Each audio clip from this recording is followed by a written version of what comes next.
like we do it. 'Cause no one can do it like we do it, like we do it, like we do it. 'Cause no one can do it like we do it, like we do it, like we do it.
Thursday afternoon baseball in Nassau County sees two of the top teams on Long Island squaring off in Game 3 of 3 here at Massapequa High School as the Farmingdale Dalers take on the Massapequa Chiefs on the Varsity Media Sports Network. Today's game is sponsored by Blaze Pizza. Baseball fans, get fired up with fast-fired pizzas from Blaze, made just the way that you want. And we welcome you from behind home plate. He's the judge, Joe Brown. I'm John Perez. And, Joe, it's Game 3 of this series. Massapequa winning the first game 5-2, and then yesterday 2-0. This is a Massapequa team that can field, they could hit. They were showing out all 5 tools in the first 2 games of the series. Yeah, absolutely. It's been a really massive series between two of the top teams fighting off here right now. Obviously, season's starting to come towards an ending, so these games really are important. But, yeah, Massapequa on a tear so far in this series, especially some of their different, they have so much utility on the team, both with pitching and hitting, and then in their defense as well with players like their shortstop, Joe Swinarski, being very versatile, helping them try to get another victory here today. Yeah, and we'll talk about Massapequa in a second, but let's start with the Dalers first. And even though it was 2 tough losses for the Dalers, they still control their own destiny. If they win here today and then sweep Oceanside next week, they would own the tiebreaker. They would be the top seed in the AAA-1 standings. And with that said, let's meet our 2 impact players today for the Farmingdale Dalers. It's Jordan Welch and Joe Tagliavia. Yeah, these are 2 great players on Farmingdale's team, hoping for them to get a victory here. You might lose the series, but at least, as you're saying, keep your hopes alive, keep destiny in your own hands. Jordan Welch, a great pitcher as well as a player. He'll be playing at first base here today, but Joe Tagliavia at second base, he is their energetic catalyst on the team, both as a hitter and in the infield. He leads that infield, telling everybody, how to play defensively, but also as a gap-to-gap hitter that has some clutch hitting available in the lineup as well. Expect a lot out of him today. Meanwhile, Massapequa has a lot of talent as well. There you see the huddle for the Chiefs at 10-2-1 in this season, and they're going to be led by 2 of the best players on Long Island as well, as it is Paul Delanto and Travis Gaffera. Paul Delanto is definitely a player I'm going to focus on today. As a catcher, you are the leader on the team, and Paul runs the show. He calls the game behind the plate. He also leads the catcher portion of practice as well, so he showed how much of a leader he is on this team. And then for him as that catcher to be helping this pitching staff out, trying to go for the sweep is going to be an important job. And you see the first pitch thrown out by the superintendent today, and there's Farmingdale on that side, and this is just a great rivalry all around. And before we get the start of this game, today's game is being streamed live on perfectgame.tv. From youth ball through college, watch the stars of tomorrow today. Just scan the QR code to download the free mobile app and take us with you wherever you go. With great documentary content and over 100 live games a year, Perfect Game TV is the home of amateur baseball. And before we meet the starting lineups, today's broadcast is sponsored by Blaze Pizza. Baseball fans, Blaze Pizza is available for catering all your New York City and Long Island through Easy Cater. Use the QR code on the top right corner of the screen to place your order today. Massapequa Farmingdale, let's meet the starting nine for the Dalers. Led by their head coach, Frank Tassielli, in his 22nd season. Joe Tagalavia starts it off with Michael Quast, designated hitter. Angel Cartagena, Joe, I know you really like him, and we'll talk about him throughout the broadcast. Jordan Welch, a lot of power in that cleanup spot. John Franco, Dean Pasolini, Andrew Dillon, Jack Malloy, and James Seber, and they'll go up against the sophomore. On the other side, it's Jackson Tucholsky for the Chiefs. Yeah, Tucholsky has a lot of velo on the mound right there. He has 3 pitches available to him that he can mix up well on the mound. 5 innings in his last start against Guilderland there. Only gave up the 1 hit with 9 strikeouts. So coming off a great performance, wants to keep that momentum going in this game. There's a Massapequa team that's very deep. In fact, every year they've got about 50 student athletes that try out for the team, and Tom Sheedy has been coaching since 1979. He says the talent just gets better and better every single year, and those cuts are so tough to make. But unfortunately he has to make them. But his team looking for its 7th straight Nassau County title and trying to get a state championship in there as well. As Massapequa in their patented home pinstripe jerseys with the short sleeves or no sleeves and yellow sleeves underneath, and Farmingdale in their cream jerseys as we're ready to go. And Joe Tagalavia will start it off for Farmingdale. And what a story Tagalavia has been so far this year for Farmingdale. Hitting .444 on the year. He's got a couple of hits in the series, and someone that Sheedy says the more we keep him off the base paths, better opportunity for us to win. And a player that can definitely get it started early. A nice gap-to-gap player, as we were mentioning, could start the game off with a base runner. And the first pitch fastball hits on the outer half for a strike, and we're underway. Farmingdale and Massapequa here at Massapequa High School as the Chiefs look for the sweep against the Dalers. And that breaking ball working early on. And an 0-2 count. One of those 3 pitches that we talked about in the mix-up that Tucholsky has available to him. So having him in a good count right now for the first batter. I undersold him. He's a junior, but either way, good velocity as the fastball misses outside. And the count 1-2. So Farmingdale team that was red hot coming into this series. In fact, sweeping Freeport 11-3, 12-2, and 10-5.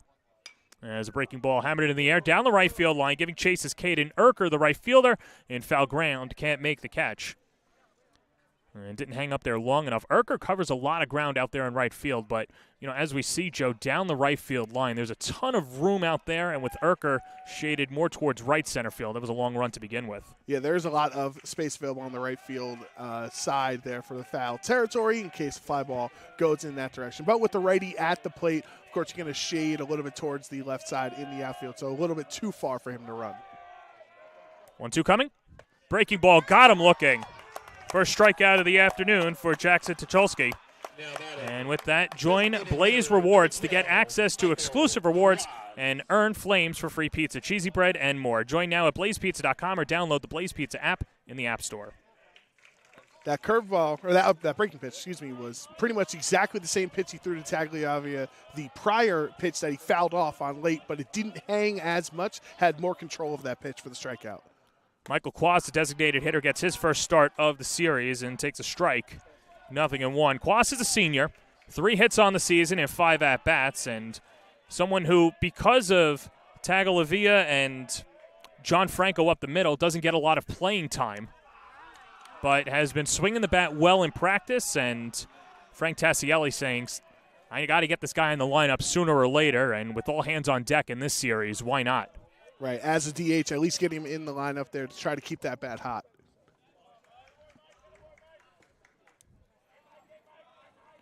Picture perfect day here at Massapequa High School, and you're always dealing with the weather in the Northeast, but it's nice to actually have the sun out for a change and be north of 70 degrees. Fastball stays high, 1-2. Yeah, this is pretty much as perfect as you can ask for weather here. You shouldn't have too much of a wind being a factor. It's not too cold, anything like that. This is kind of the ideal baseball conditions. Tucholsky ahead in the count, 1-2. Fastball just outside. Deuce is wild. Last two batters, Tucholsky's been living on that outside edge. So that's something, if you are Farmingdale, got to keep track of that as the game goes on if he decides to stay on the outside edge while facing against the right-handed batters. 2-2 coming. In the dirt, and a good at-bat by Quas. He's got a good eye at the plate and has a lot of plate discipline, and it's a Farmingdale team that, like we mentioned how hot they were in the last series, outscoring Freeport in 3 games, 33-10. But it's been peaks and valleys this year for this offense, and Quas trying to be a part of that. And he works the one-out walk. So you don't get it from your first batter. You don't get the walk, but your second batter of the game gives you the walk, gives you a long at-bat as well. Of course, you can try to get that pitch count up here on the starting pitcher, but really nice to not fall for the bait on that pitch in the dirt on the breaking ball, on the prior pitch, and then that fastball is just a little bit too high up for the walk. Angel Cartagena, the junior, steps up to the plate. 1 for 5 in the series, but he's hitting .410 on the year. Cartagena, I'm definitely looking out for in this match as the other catcher, another star catcher available in this game. He's great with the pitching staff. Let's see how he is at the plate. There's a lot of pop in the bat for a catcher, which is good to see, and Tassielli says that he's not that typical slow-footed catcher. In fact, gets very reminiscent of Jason Kendall, where he can get up the line, calls a good game, and brings a lot behind the plate and at the plate as a batter as well. 1-0, runner goes. Fastball on the outer half. Throw down to second. In time, he got him. Joe Swinarski applying the tag on Quas, and there's 2 away. Thought maybe for a second because of the bouncer, it would not have gotten there in time, but great job by Delanto having that pitch perfectly delivered on the outside corner. No obstruction, no anything. He's able to get that and fire it down to second base off the one hop for the out. So check that. It's a 2-0 count. Paul Delanto, the catcher behind the plate for Massapequa, and Stony Brook commit. They love his arm. That's driven to deep left field. Chasing back Matt Holman. Track wall. It's gone. Angel Cartagena on cue. Parks one over the left field wall for his first home run of the year. And the Dalers strike first, 1-0 in the first on the road. The first pitch, the first fastball that Jackson has left over the plate so far in this first inning. Everything has been in the dirt, off speed on the outside corners of the plate, and he leaves that one just a little bit too healthy over the middle of the plate and gets punished for it. What a swing. We mentioned the power that Cartagena has available, and that's 1-0. In the 5-2 win for Massapequa, Farmingdale actually came out in front, or they tied it. Check that. It was 1-1.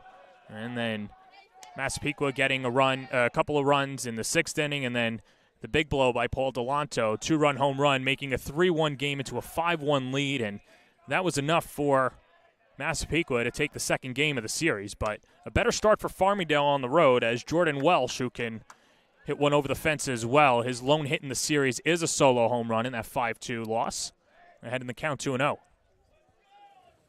Yeah, Welsh is going to have to do it from the field this game. Not pitching. Can't help out on the mound. Needs to help out with the bat. Tucholsky the 2-0. Fastball, wave and a miss. 2-1.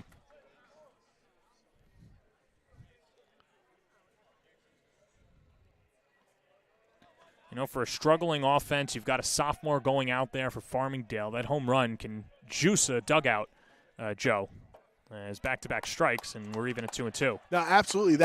We talked about, Tagliavia trying to be the catalyst of this offense. But if Cartagena is able to do it, whoever gets the engine running, that's all that matters if you're Farmingdale. Get your team energized and get a couple of hits off the pitcher. 2-2 coming. Breaking ball in there. Strike 3 called, but the Dalers strike first. Angel Cartagena's solo home run gives Farmingdale a 1-0 lead going to the bottom of the first on the Varsity Media Sports Network. You're watching the Varsity Media Sports Network, the home for New York high school sports. High school sports fans, Varsity Media Pass is the exclusive live stream partner of Nassau County playoffs. For semifinal and championship coverage of boys and girls lacrosse, flag football, and baseball, head to varsitymediapass.com to order. Varsity Media is the home for New York high school sports.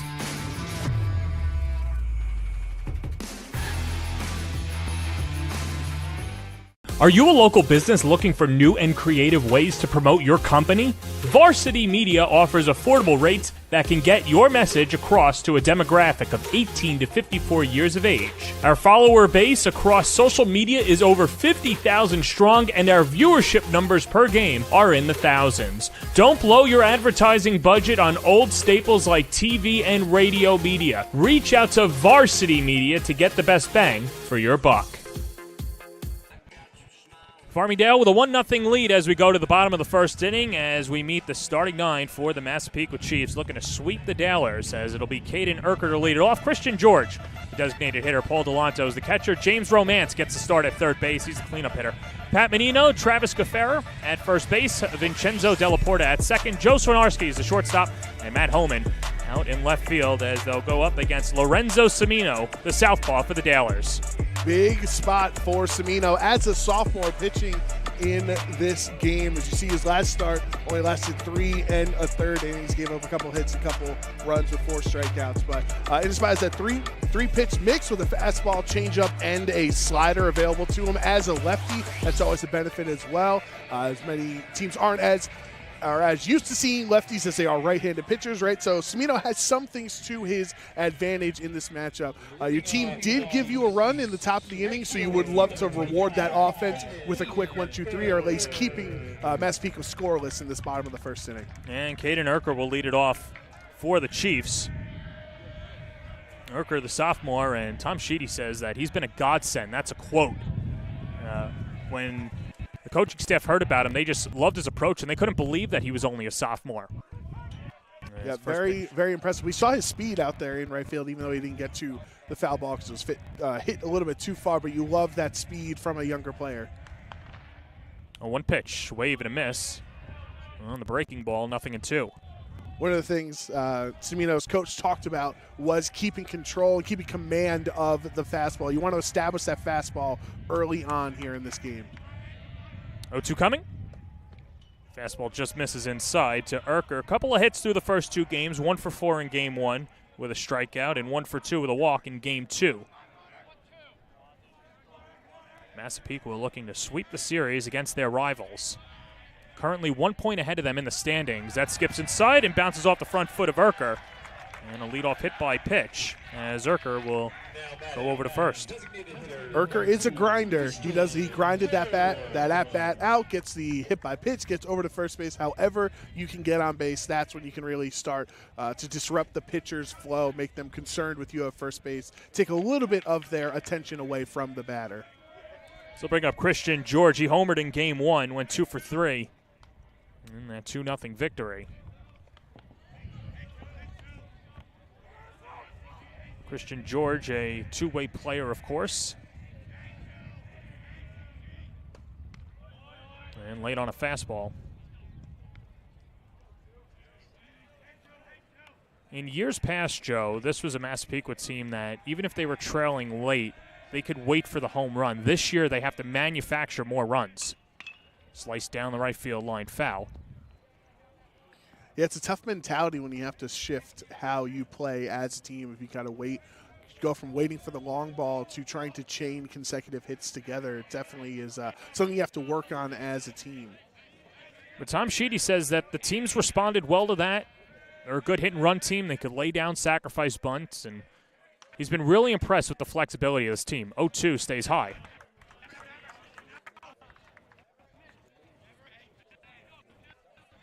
And so that means that a player like Urker, with the left-hander on the mound, it might be a little bit more difficult to start with hit and runs or try and steal bases, but he's going on the 1-2, and that's on the front foot as well. And back-to-back hit batsman to start off Lorenzo Cimino's afternoon. Looks like Urker had such a great jump anyway that he would have likely been safe at second base on a throw. Pitch was also, if it didn't hit his foot, it would have hit the dirt if the foot wasn't there, right? So it's not like catcher would have had a chance to have a clean throw at him. So, but very unfortunate that you get to two strikes, throw 2 balls in a row, and then give up a second consecutive hit by pitch. Well, here's the guy that everybody on Long Island's talking about, Paul Delanto. A 2-run home run in Game 2 on Tuesday afternoon, part of the 5-2 victory. Mentioned the breathing room. And now Angel Cartagena, as he's done so many times this year, he's got free license to go out there, call out the rest of the infield, or just go talk to his pitcher, and he's going to try and calm down Cimino before he faces Delanto, one of the heavy hitters in this Massapequa lineup.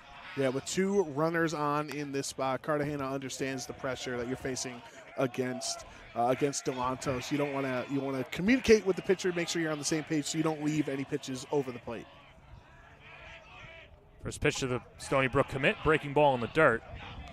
We're right behind the plate, Joe, and you could see the movement by Cimino, and unfortunately had too much movement and plunked the first 2 batters. Yeah, it's too much spin rate. Everyone wants to get their spin rate up, but it's spanned a little bit too far right onto the foot. Well, fastball at the knees, 1-1. That might be the key to success if the pitchers are paying attention to how the umpire's calling it so far in this first inning. A lot of low, pitches around the knees, meaning the batters are going to have to be more aggressive on those low pitches. 1-1 pitch, breaking ball inside. Slurve continues to miss on the inner half, and Massapequa continues to crowd the plate. And it's another thing, too. It's a very high IQ team as well for Massapequa, and they'll crowd the plate. Every hitter up there believes the plate belongs to him. 2-1 coming. Fastball at the knees again.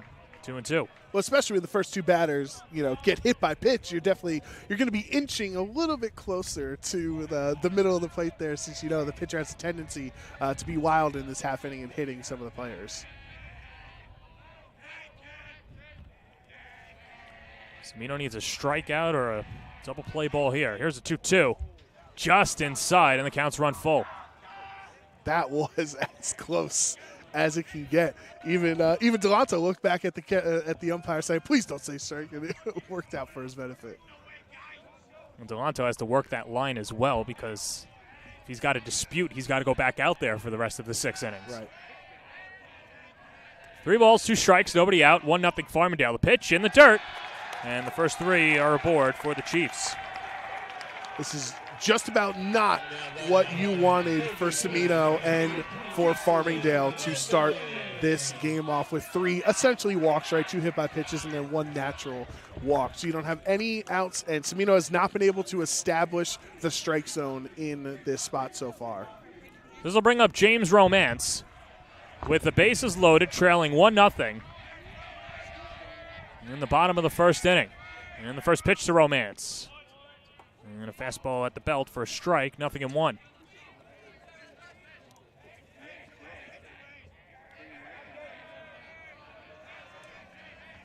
Romance, a lot of pop in his bat. Puts it in play out to right center field. Ranging over is Dean Pasolini. He makes the catch, and no tag at third by Caden Ecker. And Pasolini has the strongest arm in the outfield. That's the second time this series that Pasolini made a catch from medium right field, and Massapequa didn't test him. And a king size out number 1 for the Dalers. Definitely smart not to test the arm there. As you mentioned, John, it was not the furthest hit into the outfield, so it's not like he was back in the warning track or anything. So you don't want to try to get 2 outs. When you started the inning with 3 base runners, you don't want to get 2 outs on 1 play. So bring up Pat Menino with the bases full of Chiefs. Curveball hits for a strike, 0-1. Pat Menino, originally a shortstop for Massapequa, but with his athleticism and the rest of the team and the numbers as a fastball misses low. Felt that he was, or at least Tom Sheedy felt that he was best served out there in center field, and so because of that, he's been playing center field, and his bat has come around. It's allowed him to relax a little bit more, and a prime opportunity here. 1-1. And misses. 2-1. As we see, oftentimes your mental and your approach to the plate can be connected and tied to your defense and your abilities out on the field. So if you're hitting well, sometimes it can make you play better as a defender, and if you're performing well in the field, it can make you a better hitter. 2-1. Flared foul, out of play. The other thing Cartagena's got to be focused on, those last two prior pitches were fastballs into the dirt, quote unquote, onto our turf field, into the dirt, and you don't want that fastball getting behind you. Since there is a runner on third, he would potentially try to score on that play. Yeah, good speed with Urker and George at third and second. Delanto moves well for a catcher as well, and the count's run full. Semino's been up and down in this at-bat, this full count. So he's got two pitches in the dirt, one above the helmet there on there. So going to need to establish a solid strike here, or it'll walk in a run. Payoff pitch. Swing and a miss. He got him. Chased the high cheddar. And there's out number 2. That pitch does look delicious when it's coming down the pipe, but unfortunately for Menino, it rose in the last second. That was a great pitch. We talked about his fastball and establishing that fastball in the low to mid 80s, and that strikeout there, it was just too juicy of a pitch for him to lay off. First pitch to Travis Cafera, misses high and away for ball 1. Cafera moving down in the order, the first baseman. Two-way player at that, hitless in the series. 0 for 3 with 3 strikeouts yesterday. And a wave and a miss, 1-1. Cafera has absolute power as well with the bases loaded in this spot. You don't need to hit it over the wall to tie the game, right? Just a single will do it, but a lot of times you see these situations and you start imagining things, John. 1-1. It's in there for a strike. It's Semino. One pitch away from getting out of it. That would be impressive to start the inning off with 3 runners without even giving up a hit, and you get out of it without a run. That'd be good for the momentum for Farmingdale. Urker at third, George at second, Delanto at first. Travis Cafera calling time and trying to get out of this mini slump. 1-2 pitch. And time was called before the pitch.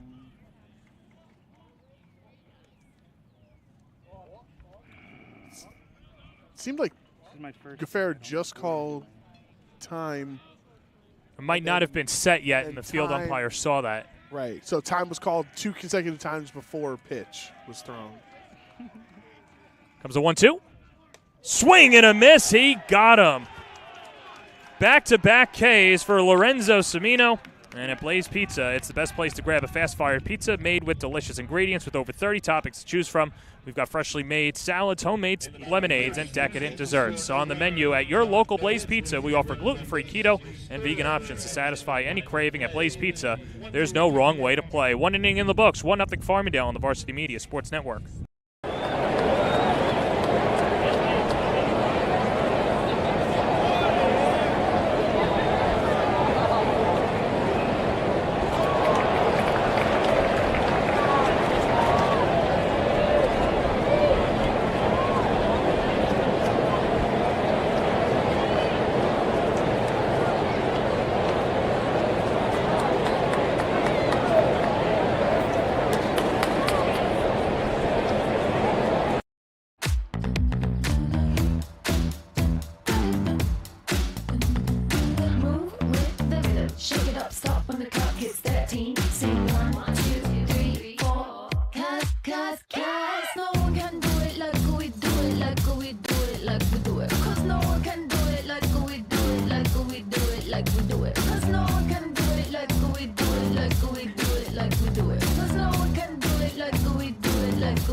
Second inning, Farmingdale with a 1-0 lead over Massapequa in Game 3 of 3. These two rivals locking horns. Farmingdale 1 point behind Massapequa in the standings as John Franco will lead it off for the Dalers. 5-6-7 due up in the order against Jackson Tuchalski, who was touched for a solo home run in the top of the first inning by Angel Cartagena. And Franco steps up to the plate to lead it off for the Dalers. Franco's got a big name to live up to, but also is living up to it in the field as a great defender, but also has the ability to hit for average as well. So you want to continue. You got that first run. You want to try to strike early again. And John, of course, no relation to former Mets closer John Franco, but a heck of a player in his own right, hitting .326 in his junior campaign, 1 home run and 7 RBIs. Part of that .326 batting average is he's got 6 extra base hits on the season. And got a good rip at a fastball and fouls it right back to the screen. You see the field conditions too, John. As we mentioned, everything is very well evened out in the outfield, so that does lead to tendencies for extra base hits if you can get it to land in the grass. 1-1 breaking ball, wave and a miss. And Uncle Charlie snapping early, Joe. Yeah, he got a couple of strikeouts in that first inning, one looking and one swinging off of that breaking ball, so trying to establish that pitch for the rest of this outing. 1-2. Fastball up high. Well, you mentioned John Franco, the do-it-all type player. Hits for average. Can hit for some power. Struggled against Freeport last week, so he was originally in the leadoff spot, moved down in the order to the 5-hole, and spoils it foul out of play. 2-2. Could just be a little bit of a mental reset, changing your position in the lineup, maybe taking a little bit of less stress on you, starting off the second inning compared to starting off the beginning of the game. 2-2. Curveball, little nubber, left side of the mound. Tuchalski comes out, rifles the first, and Franco's retired for the first out. That curveball's working well so far. I mean, that started above his head, and he ended up swinging inside on that pitch. So I think it ended up where Franco might not have expected the spin to go. So great pitch on that first at-bat of the second inning. Dean Pasolini, the hitter now for the Dalers. 1 for 6 in the series with 3 strikeouts, but hitting .410 on the year. The home run and 12 RBIs. And we saw him show off his cannon in the bottom of the first inning to keep it scoreless. 2-seamer stays high. If he's got the strength in the outfield in that arm, that means he has the strength in the bat speed as well. So try to correlate that early defense into some offense here. And the 1-0 on the outer half. Strike, 1-1.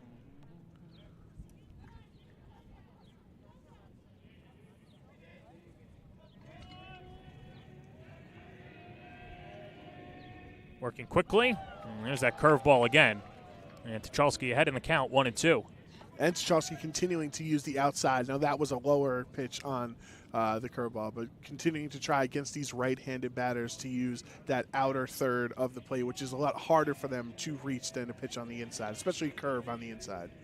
1-2 to the senior, who takes upstairs. Seeing a few setup pitches by Massapequa early on, Joe, and trying to go upstairs and change the eye level to the Dalers batters. 2-2 coming. Swing and a miss. He struck him out with a curveball. 2 up, 2 down to begin the second. Setup pitches are exactly what you're talking about, John. The pitch right up at his eye level, the prior pitch fastball, and then switching it up with the breaking ball down on the lower half, just making these hitters completely perplexed. They don't know what the next pitch is to come. Andrew Dillon, the junior, comes up to the plate. Dillon, a two-way player, stands at 6'7", 200 pounds, and was originally a pitcher at the beginning of the year, but with the struggles at the bottom of the order for the Dalers, Frank Tassielli throwing Dillon into left field and wants to see if his bat can translate. On the ground to Joe Swinarski, and Swinarski throws out Dillon for a 1-2-3 second inning. A 1-0 lead for Farmingdale as we go to the bottom of the second on the Varsity Media Sports Network. You're watching Varsity Media, the premier high school sports network in New York. Mayhem Baseball, we're based out of Merrick, New York. We have over 225 boys and girls in our organization across 19 teams. At Mayhem Baseball, we take our players' games to the next level, and they develop skills that they'll carry with them for the rest of their lives.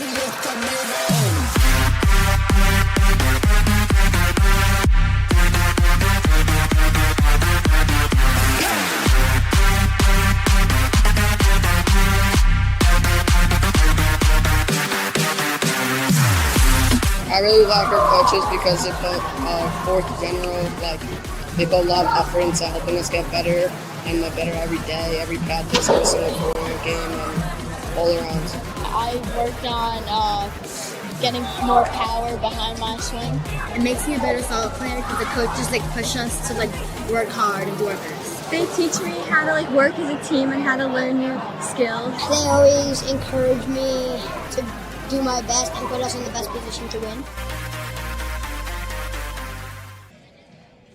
Let us cater your next pizza party, school event, or even on-site business meeting. Use the QR code on the screen simply to put in your address at the top of the page and select Blaze Pizza nearest to you, and they'll do the rest, from guiding you through how much food to order to securely taking your payment and arranging a delivery professional. Feeding your group just got a whole lot easier with Blaze Pizza. He's Joe Brown. I'm John Perez. Bottom of the second inning, a 1-0 lead for Farmingdale. And the bottom third of the order, Vincenzo Della Porta leads it off for the Massapequa Chiefs, and he takes high for ball one. Della Porta has been moving up in the lineup because he's learning to hit the ball all over the field and getting rewarded for it. Yeah, smacks it out to right center field, chasing back James Seber. He's still going back. It's going to get over his head and one hop the wall. And Vincenzo Della Porta leads off the bottom of the second with a two-bagger. Might be continuing to move up that lineup the longer this season goes, as you see that double. Hitting it right back directly to center field over the center fielder's head there. And you can see great bat speed on that to bring it right back up the middle, getting the second base. You took it from That's me? what they're looking for out of that's what they're looking for out of him. They don't need home runs. They don't need power. They want him to hit the ball all over the field. So here's Joe Swinarski, the New Haven commit. Runner it is. And Swinarski, bunting situation, and misses the attempt. Count 0-1. Near and dear to my heart, John, as a University of New Haven alumni. So now I know the football field is blue, right? Yes. Are the rest of the fields blue? No, the baseball field is a normally colored baseball field. That's a as shame. is softball. Well, Swinarski behind in the count, 0-2, and New Haven's going to like what they get out of Swinarski. Had a good game yesterday, 1 for 2 with a run scored, a walk, and a strikeout. Came up as a sophomore, now a 3-year starter. Smothered by Cartagena, and the count's 1-2. Yeah, a lot of times in high school, I mean, you see the shortstop on a star high school team is a very lucrative position to be in for Swinarski. So kind of the leader of the defense and, of course, having an important bat in the lineup. Semino checking Della Porta at second and fires outside. Count 2-2. Senior pitcher for Massapequa as well, James Riley, another New Haven commit. So they're going to be, at least they'll know each other. They'll know one friend on orientation day. Is that why you're wearing blue today? Completely coincidental, I swear, John. Sure, that's how that works. 2-2, fastball right back to the screen. Listen, I got more than enough New Haven polos in my closet right now. I could have wore one today if I was thinking about it, if I was trying to be cheeky. I'm expecting you to be like Clark Kent and kind of rip and open Charlie the polo. Charger is right underneath. Yeah. Yes. 2 balls, 2 strikes, nobody out. Vincenzo Della Porta at second, and this is hammered down the left field line. And that's a fair ball as it rolls to the corner. Massapequa ties the game. Vincenzo Della Porta scores. Back-to-back doubles. Joe Swinarski with an RBI double, and we're tied at 1. Swinarski charging this lineup to tie the game at 1. What a hit down the line. We've now seen back-to-back hitters on to start off this second inning against Semino. One directly line drive back up center field and one with the line drive right down left field. That means these hitters are connecting. They're seeing the ball well on these fastballs, and they're able to punish Semino for his placement. It's interesting because Massapequa likes to pride itself on being a small ball team, and they tried bunting, and Swinarski said, I'm just going to poke it down the left field line. This brings up Matt Holman, the left fielder. And the breaking ball spins in. Count 0-1. Semino's had trouble in these 2 innings with the first couple of batters. Hasn't been able to have clean innings so far, so needs to settle in. Don't want to give up more damage than this first run. Holman misses the bunt. So tough to bunt that breaking pitch. Yeah, it's 2 missed bunts that we've seen in these last 2 at-bats, so you are right, John. It's really tough to see how much movement is on that breaking pitch to know what angle to bunt it at. You don't want to pop it up if you want to bring the bat too low and get called out. 0-2. Chopped on the ground at third. Jack Malloy fields a long hop, bobbles it, and fires high. And it goes to the fence. Swinarski didn't read it well and stays at second. It'll be an E5. And the Chiefs with runners on first and second and nobody out for their leadoff hitter, Caden Erker. Tough for Malloy on that play. Hit right to the position you want at third base. That means that Swinarski cannot advance on the play, but a tough hop, dropping it out of the glove and then trying to compensate for the drop with the rush to throw on the other end. Tough position with 2 runners on now. And you'll hear coaches all the time say, all right, if you're going to make 1 error, don't make 2. Right. Might have been better off just pocketing it. Fortunately, Swinarski didn't advance, though. Yeah. Took my thunder as Caden Erker steps up to the plate. He was hit by a pitch and then stranded at third in the first inning. First pitch slices in for a strike, 0-1.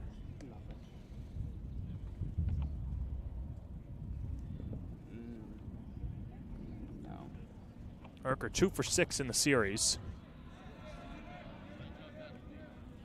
The walk, a hit by pitch, and a strikeout. And that backdoor breaking ball bends in, 0-2.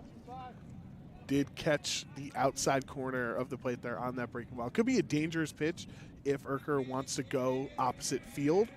Take that curveball right back out to right field, so you got to be careful. 0-2 coming. Fastball fisted foul right back to the netting.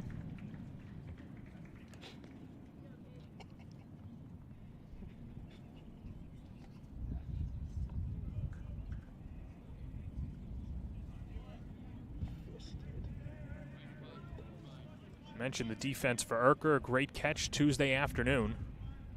0-2, wave and a miss. Much needed strikeout for Semino, and there's 1 away.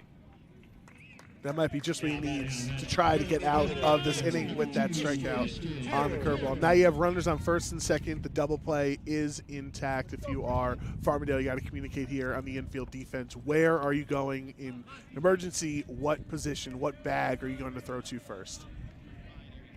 Christian George was also plunked his first at-bat. And a fastball stays low, 1-0.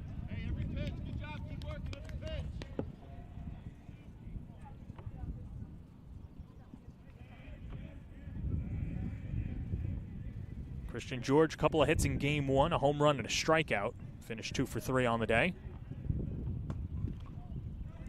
Stays inside, 2-0. Close to getting hit for a second consecutive at bat. That if that breaking ball broke just a little bit further, we'd have bases loaded right now. But fortunately for the pitcher, it did not. Fastball hit in the air, right center field, chasing back James Seber and Dean Pasolini in the gap, and it's Pasolini can't make the catch. It falls in play. And everybody moves up a base. Swinarski stays at third. Matt Holman comes in. It goes up to second. Or did I miss that? I apologize. Swinarski comes in. No. Who am I missing here, Joe? Swinarski's at third. Right. Okay. Right. And was that one? No, we got it right. Swinarski's at third. Matt Holman's at second. Paul Delantos. That was just a long single because everybody thought that Pasolini was going to make the catch, and with 1 out, you're not running all the way through. So who was on first? Right. You know, we're caught up.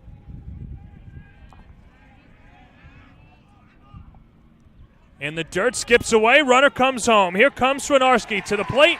He scores without a throw on the wild pitch, and Massapequa goes in front 2-1.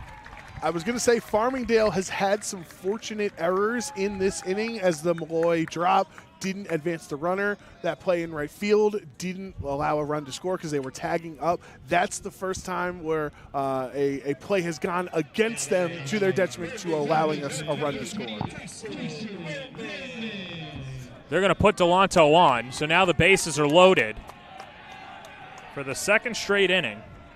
And with one out, here's James Romance. He flew out to right field his first time up. 2 runs home already for the Chiefs. Joe Swarnarski, the RBI double, and then a wild pitch. Driven out to right center field. Back goes Seber towards the track, and it one-hops over the wall, a ground rule double. James Romance drives in 2 as Massapequa is pouring it on against Lorenzo Cimino. Romance with the start today. 2 strong at-bats in these first 2 innings. Takes it to right center field in the previous at-bat with a lot of power. This time around, a little bit more center than center right. Over the center fielder's head, bouncing over the wall as well. Even you'd argue that's another break for Farmingdale, as if it didn't bounce over the wall, it's likely a 5-1 lead right now.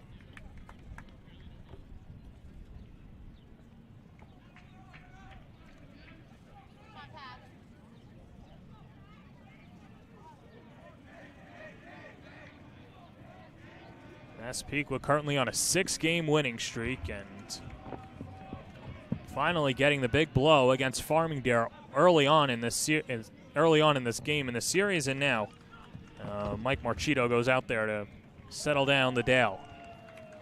And that's got to be such a great feeling for Romance, John, because last inning had 3 men on base, ended up flying out to right field. It was not deep enough to get the sac fly. You don't want to end up with 6 runners left on right into plate appearances. So to be able to drive it back to center field where he tried to hit it the last time around, give your team this lead and try to break open this game before it even starts here in the second inning. If you can get 4, 5, 6 runs, you can really just take the wind out of the sails on Farmingdale's end. Well, it's a busy time of year on the Varsity Media Sports Network, and we've got a ton of lacrosse coming up as well. Massapequa, for all those Chiefs fans watching, they're on the road against Southside tomorrow. Southside looking for their 13th regular season win. That'd be the most in program history. Hop Hog takes on Shoreham Waiting River. New Hyde Park against Long Beach. Chaminade St. Anthony's on May 7th. How about that one? Then a little girls lacrosse. Massapequa against Cold Spring Harbor. Belmore JFK, Plain Edge, Huntington, Connecticut, and East Islip, Mount Sinai on May 9th.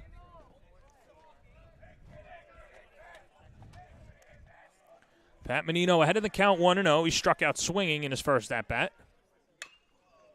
Chops it foul, third base side, 1-1.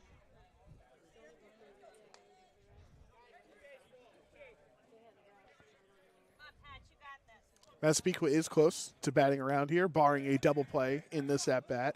After Gaferrer gets to bat, that means that all 9 players would have been able to bat here in the second inning. Something that Massapequa has seldomly done this year, even though they've won 6 straight. Cimino gets the strike, and it's 1-2.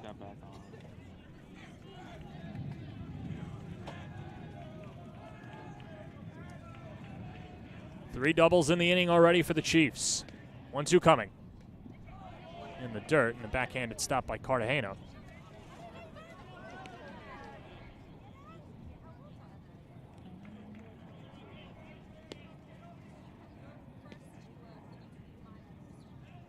Two-two pitch. Popped foul down the first base line. And we'll get out of play.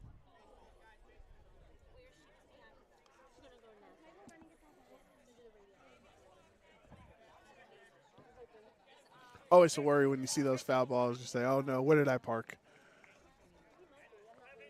Yeah, that's always the issue, as we'll get a courtesy runner at second base for James Romance.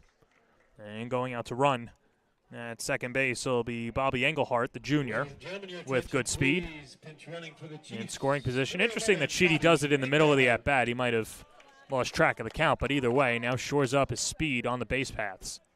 With runners on second and third and 1 out, already 4 runs home in the inning for the Chiefs. Could also mess up the pacing on the mound as well. You take a couple seconds to replace your runner. Very true. No pitch clock in high school on Long Island. 2-2. Drops right back to the mound. Cimino, gloves, fires to first in time. An acrobatic play by Cimino, and there's 2 away. Cimino hopped up with that ball, coming down off the mound, which is already elevated to neutral floor, to then jump back up to the height you already were at. It's a difficult play for him to stick with that, maintain the composure. Since it's just a little bouncer back to the pitching mound, you have time, make that throw, get the second out. So to bring up Travis Gaffarer. He struck out with the bases loaded to end the first inning, but another opportunity here. Fastball blazes high. It's 1-0.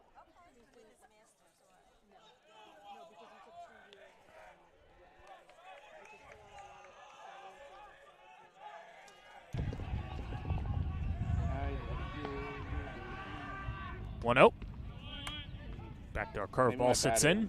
1-1.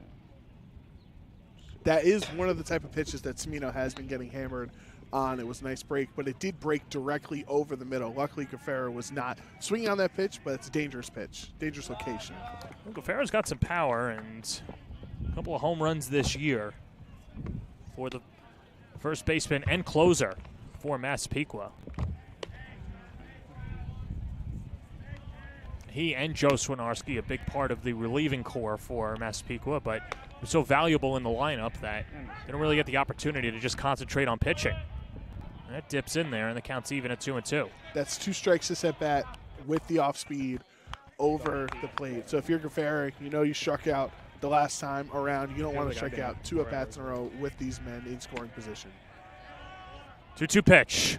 Little number right back to the mound. Cimino's up with it and whips it over to first, and the inning is over. 3 doubles in the inning. Massapequa scores 4 times to take a 4-1 lead going to the third on the Varsity Media Sports Network.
First time today, Jackson Tucholsky has a lead behind his back as the junior sees his team with a 4-1 lead over Farmingdale. He's Joe Brown. I'm John Perez. 8-9-1 due up for the Dalers. Jack Malloy to start it off for Farmingdale. A team that was red hot coming into this series and has been stifled offensively. And Massapequa with a big early blow against the Dalers starting pitcher, Lorenzo Cimino. And now for Jackson Tucholsky, an opportunity, Joe, to settle down and find his way. Absolutely. You got to feel a lot better after that second inning. At first, you were worried, oh, no, I gave up that solo home run. Now the team is behind, the team's trailing, but your offense has your back. They scored 4 runs in that last inning, put up that crooked number for you to now have the lead. 3 strikeouts so far in 2 innings as well. We've seen this is going to be his second time after Malloy and Seber get up these first 2 batters. He'll be going through the lineup for the second time. Want to keep command of the strike zone, get more strikeouts. Malloy's a two-way player as well, threw 89 pitches on Monday afternoon, part of that 2-0 loss against Massapequa in Game 1. He's 1 for 7 at the plate this year, and the issue with Malloy is that he doesn't get to hit as much because when he's pitching, he just concentrates on that.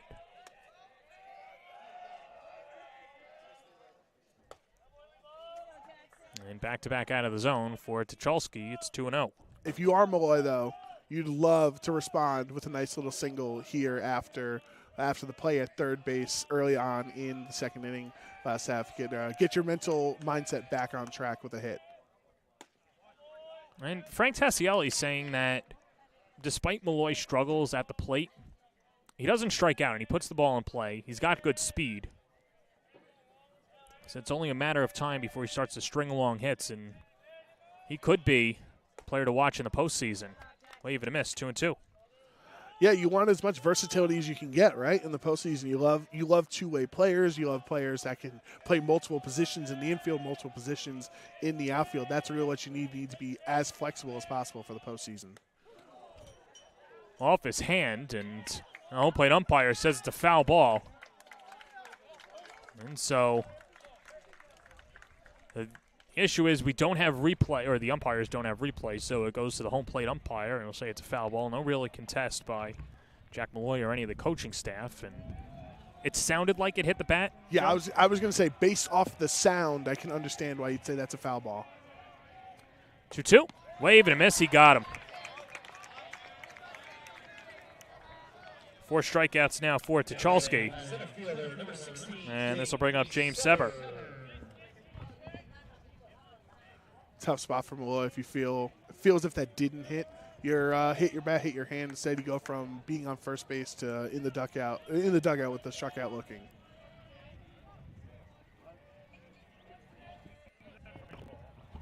First pitch to Seber on the outer half, 0-1. Seber, a sophomore, looking for his first hit in the series. He went 0 for 5 in the first 2 games, hitting .333 on the year with an extra base hit and 6 RBIs. Roller to third, but it hit off the front foot of Seber. And the count 0-2. We've got a lot of contact with bodies so far in these first couple innings, John. Multiple hit by pitch, the foul ball off the bat, hit off the foot there. You know, everyone's got to be safe out here. They say baseball's not a contact sport. It is here in Long Island. Tucholsky ahead in the count, 0-2. Upstairs. Chin music towards Seber.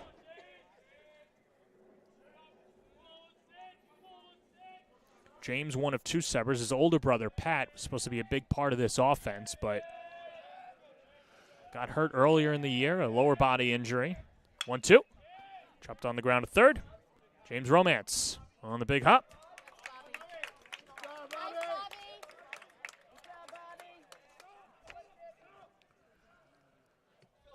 Now batting, second baseman, number 31, Joe Tagliavia. 2 up, 2 down. That brings up the top of the order, Joe Tagliavia. Struck out looking his first time up.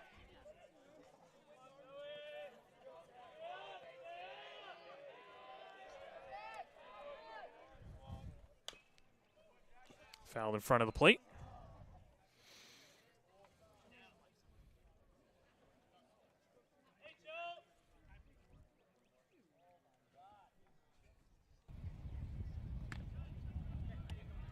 And now Sheedy comes out.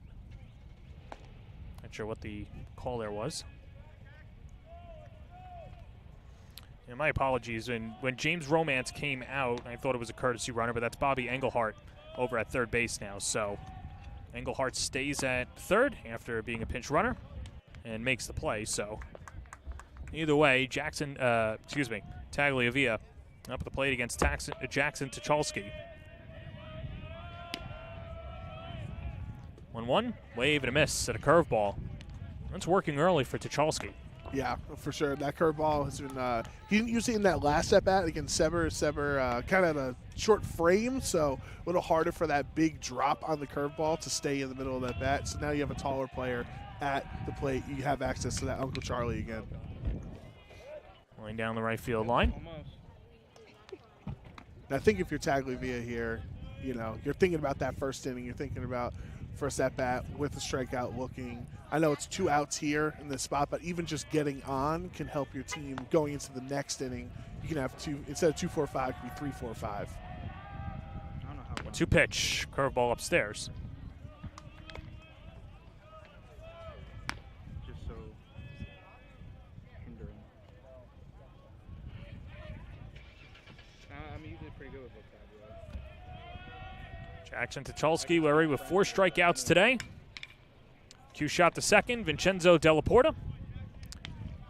And the inning is over. A 1-2-3 inning for Jackson Tucholsky and a 4-1 lead for Massapequa going to the home half of the third on the Varsity Media Sports Network.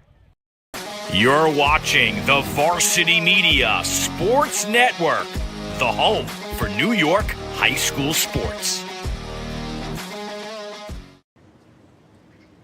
Wait, oh my God! Oh, hello, hi, how are you?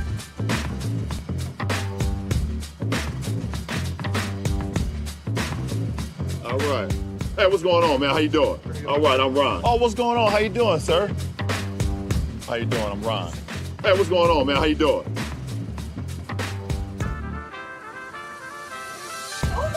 Oh, hello, hi, how are you? How you doing? Oh my God. I'm Ron, nice to meet you. Blaze right now is offering a large shareable pizza here with real ingredients. Not frozen, none of that frozen crust, all right? Right. So I want to show you some beautiful, unique toppings that we have. Artichoke, arugula. Wow. You like that type of stuff? That's for you, all right? Oh, no, I'm Ron. I don't know who LeBron is. Me and you take a selfie. Come on in. Hey, that's Ron. You tell your friends to take you to Blaze Pizza and tell them Ron sent you, okay? All right, put it there, my guy. You even take Ron's hat.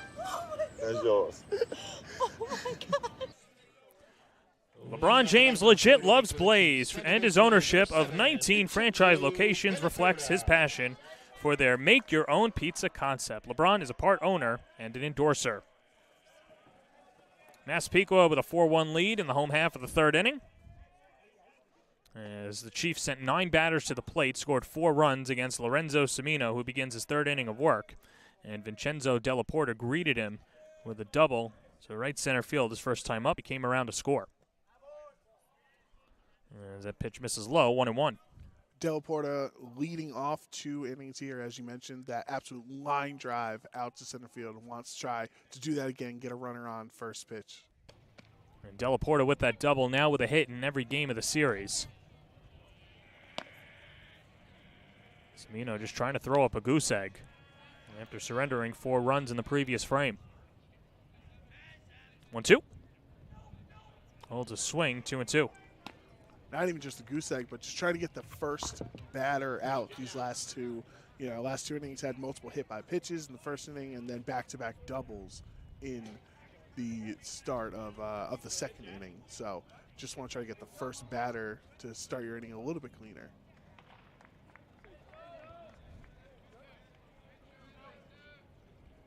The wind up, the 2-2. Swing and a miss, he got him. So right on cue, Judge. And high fastball, and the first leadoff hitter that's been retired against Lorenzo Cimino, and that brings up Joe Swinarski. Yeah, that was both up and outside on the pitch, so on both ends would have been a ball, but when you're in a 2-strike position, you got to try to defend the plate, and the way the pitch came in looked like he had a chance at it, but it never was going to be a strike. Swinarski banged one down the left field corner. With back-to-back doubles that chase home Vincenzo Della Porta. I like sitting, I can't lie. I mean, I can make it short. And Swinarski takes low, 1-1. No, I like small. Swinarski, the 3-year starter for Massapequa, came up as a sophomore. Good defensive player, has a good arm, and the bat's coming around this year as a senior.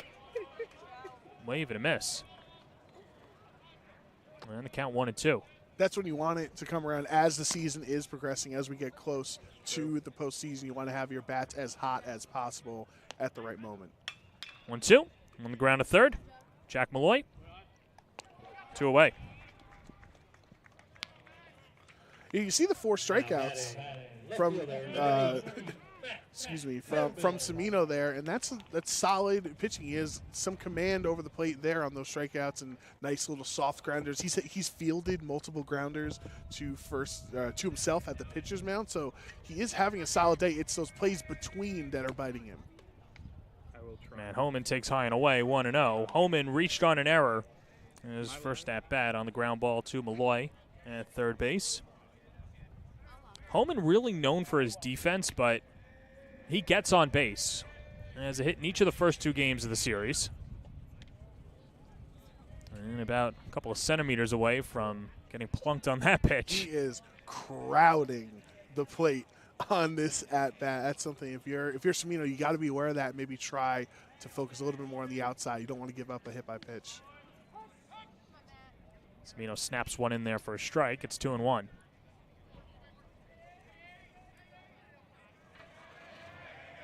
Working quickly, the 2-1. And fastball high and away, 3-1. So, yeah, those last two pitches have been more on the outside half. So being so crowded, being so up on the plate like Homan is definitely something difficult to deal with because you feel like it's almost like there's a third of the plate that you can't even take advantage of as a pitcher. 3-1. That bends in. And the count is full. 3 straight off speed as well from Semino here if you're trying to pay attention if you're Homan's and what pitches are likely to come next. 3-2 pitch, swing and a miss. He got him, carved him up with that cutter. 5 strikeouts for Lorenzo Semino through 3 innings of play. A 4-1 lead for Massapequa on the Varsity Media Sports Network.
Raise some dough with Blaze. Host your next fundraising event with Blaze Pizza both in-store and online and receive a 20% donation for your group. We provide customized flyers inviting supporters to the event, and during the event, your supporters present the flyers when they order their fast-fired creation. After the event, Blaze Pizza will put a check in the mail for 20% of net sales that you bring into the event. So for today's game, Blaze has opened up fundraising channels in Hicksville for the whole week. Come in and present your team's flyer and get cash back to support the team. Massapequa with a 4-1 lead. Road half of the 4th inning. He's the judge, Joe Brown. I'm John Perez. And Farmingdale will have 2-3-4 due up in the order. Michael Quaz, who reached on a walk his first time up, takes a fastball at the knees for a strike, 0-1. Well, if you're a fan of fielding independent pitching, which many analytically driven baseball fans are, the only ball that's left the infield for Tucholsky was the home run. Everything else has been strikeouts, walks, and ground balls back to the pitcher and to the other infielders. In fact, Tucholsky's retired the ensuing 7 batters after the solo home run by Cartagena. 1-1 pitch. Stays high. And the count 2-1.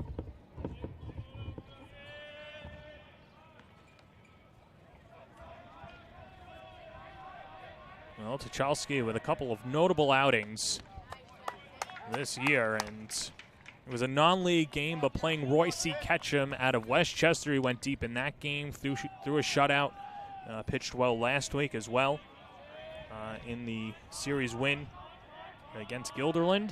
2-2. On the outside corner, got him looking. 5th K for Tucholsky, and there's 1 away in the 4th. Tucholsky starting off this inning just like he has the last couple with an out. As you mentioned, that's now 8 consecutive batters Tucholsky has gotten out after the home run. Fastball on the outside edge. Batter thought it was a little bit too far out, but the umpire punches him out, gives him that first out of this inning. So here's Cartagena, responsible for the lone Farmingdale run, as he hit that ball back to school in the first inning. A towering shot over the left field wall for his first home run of the year. Cartagena now with 13 RBIs on the season. And a breaking ball hits the outside corner, 1-1. And if you're Cartagena, you can't let the pressure get to you. You can't get all the runs back at once, right? Nobody's on base, so you can't hit a 3-run home run here. Just try to build some momentum. Get this streak of 8 straight batters out off. Get a hitter onto the base. Excuse me. And the curveball pounded foul. And to Chuck, 1 ball and 2 strikes.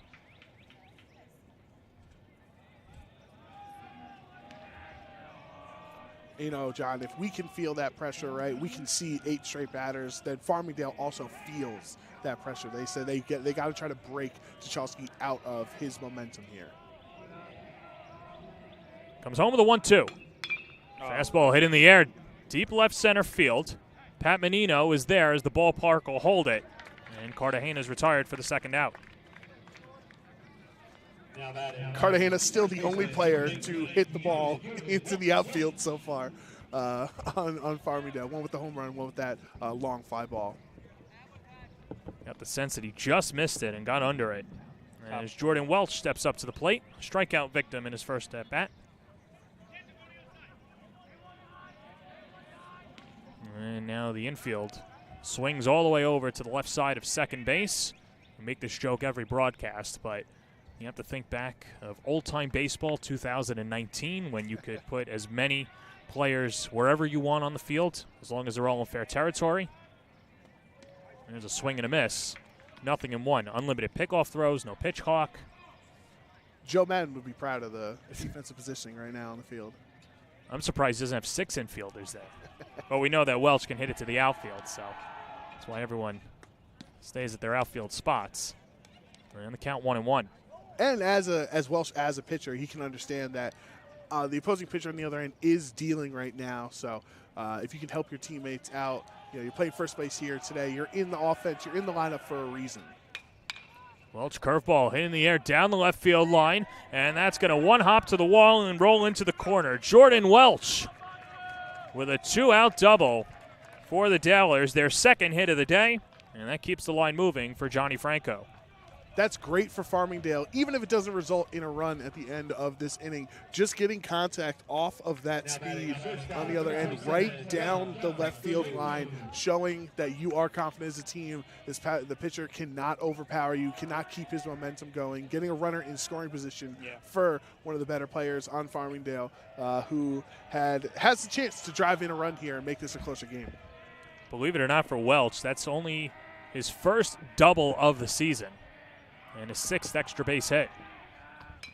Franco skies it down the right field line, giving chase is Erker towards the line, makes the play in foul territory, but the side is retired. Jackson Tucholsky works around the double and gets through the top of the 4th inning. A 4-1 lead for Massapequa on the Varsity Media Sports Network.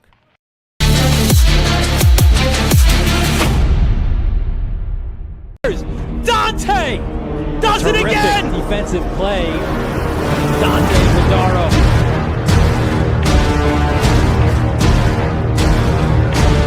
Yellow ties it up. Move by Yeso steps up and score.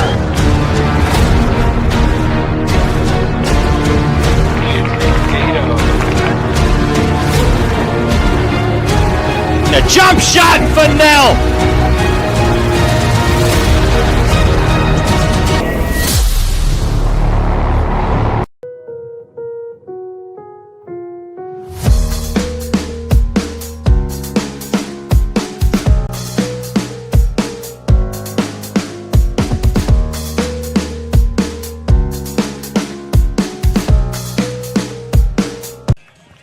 Lorenzo Sabino goes back out to the bottom of the 4th inning with Massapequa leading 4-1 on the Varsity Media Sports Network. He's Joe Brown. I'm John Perez. Top of the order for the Chiefs against Sabino, who was able to settle down and get his first 1-2-3 inning of the day last inning, Joe. Yeah, that's what you need. You need length at this point. You've already given up the lead. It is what it is. You can only try to slowly get those runs back right now, and if you can have a couple more 1-2-3s or just getting length out of Sabino here will help your chances greatly of trying to come back later on in the game. Sorry. Despite the score being 4-1, it could have been much more. Massapequa loaded the bases in the first inning, but Sabino was able to get out of it. And that rally in the first inning started with Caden Erker and Christian George both getting hit by a pitch, and then a walk loading the bases, but Sabino getting James Romance, Pat Menino, and Travis Gafferer out to keep it scoreless. Backdoor breaking ball in on Erker for a strike, 1-1. The umpire has consistently been calling that outside breaking ball pitch to the right-handed hitters. Both pitchers on the mound have started to recognize that and use it to their advantage. In the air out to right field. Dean Pasolini angles over, makes the catch, one away. Another pitch there on the outside corner. Nice adjustment from Urca there. Unfortunately, does not land out in the grass, but you got to go. You got to bring the ball where it's being pitched there. One up, one down to begin the fourth, and here's Christian George. Single that came around to score his last time up. Officially 1 for 1 on the day. It was hit by a pitch in the first inning. George now with 3 hits in the series. That backdoor breaker misses, 1-0.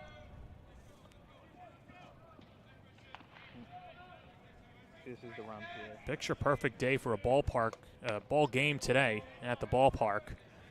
Of course, with the 5 o'clock start, no lights here, the shadows creeping in. Let's see if that plays a factor. Midway point in this ball game right now, 2-0. Slow roller, third baseline foul. Yeah, it is a beautiful day for baseball. A lot of fans here as well supporting on their classmates, cousins, sons, everything under the sun. You got a lot of support here out in the crowd. Well, and with this being a local rivalry, big game, big series, and Farmingdale not that far away, right down the road. Good afternoon matchup, an after-school special, so to speak. Nice of George to lay off that pitch. That did look like a juicy fastball to try to swing at, but would have just resulted in a grounder. So good plate discipline. 3-1 coming. Curveball hits the outside corner, and the count's full.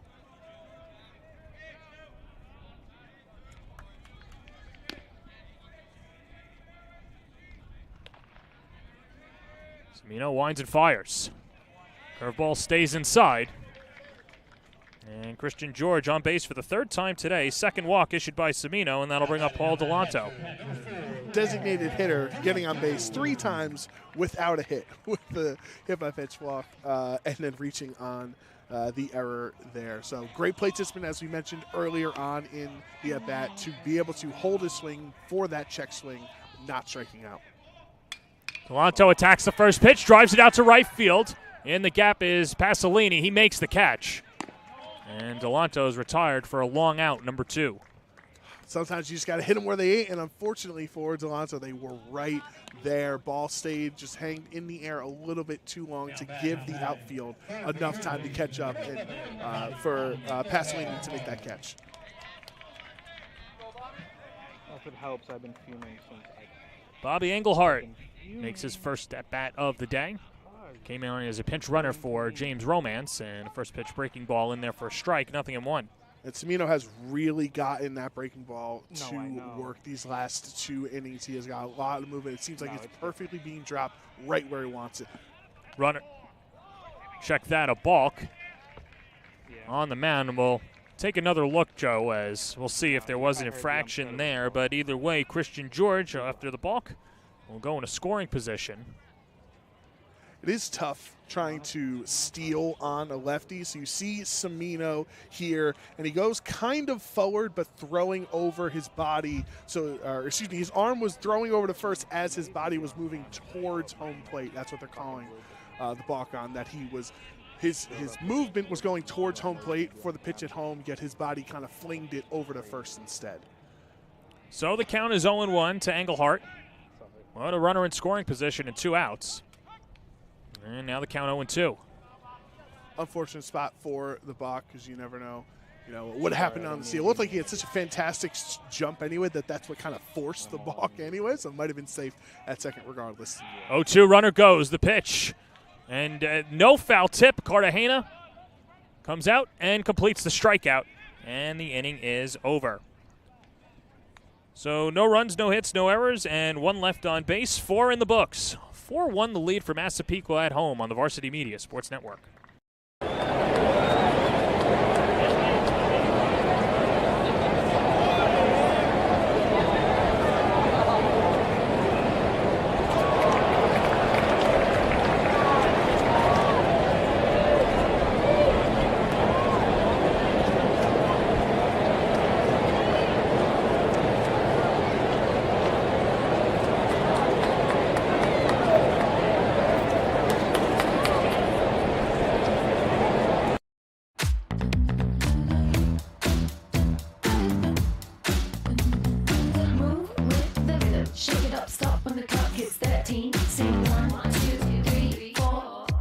Cause no one can do it like we do it, like we do it, like we do it. Cause no one can do it like we do it, like we do it, like we do it. Cause no one can do it like we do it, like we do it, like we do it. Cause no one can do it like we do it, like we do it, like we do it.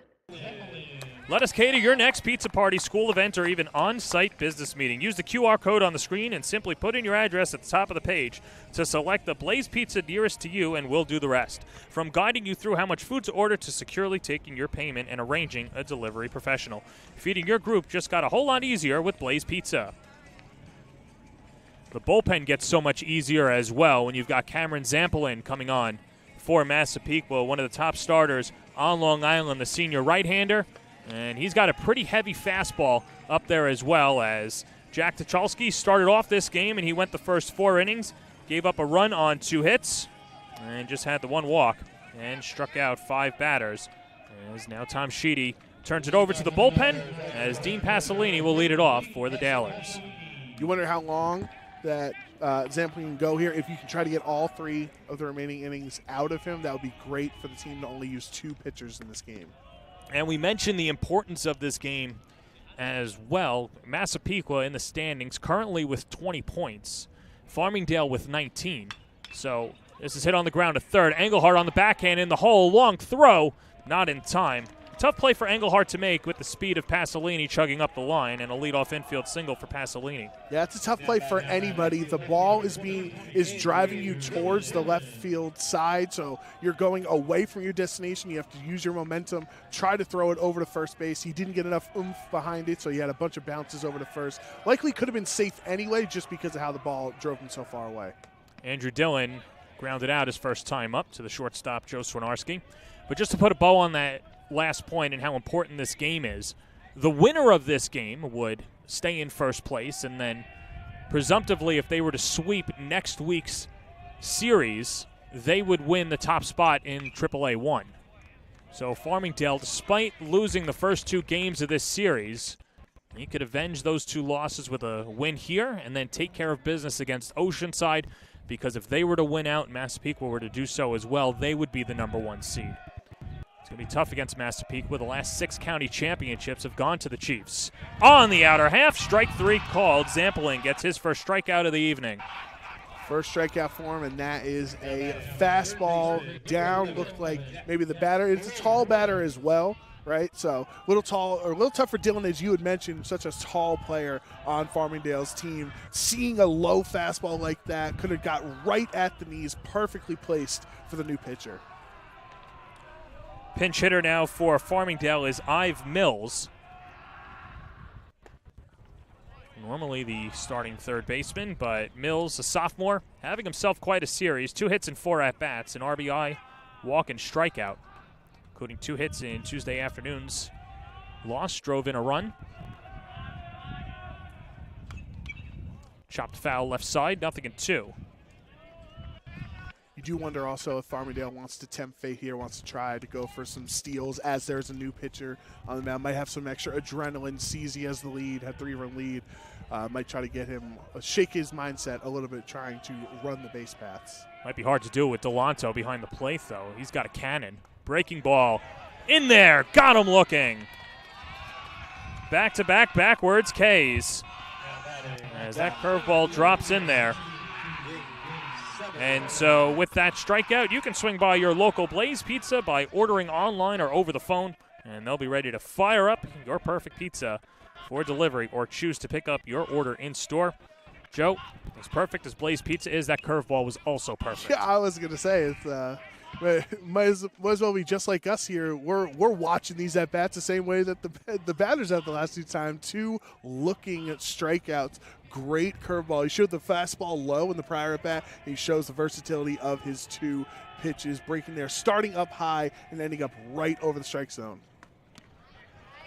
Dart on the outside corner, and Zampolin ahead in the count, 0-2. Zamplin's feeling it. You can see he's getting through these batters quickly as well. Had 2 early strikeouts in the last at-bat, trying to get 3 strikeouts here. That misses outside. Runner goes. Throw down to second. The tag not in time, as Pasolini steals the base. And now Farmingdale with a runner in scoring position. And a chance to cut this lead in half.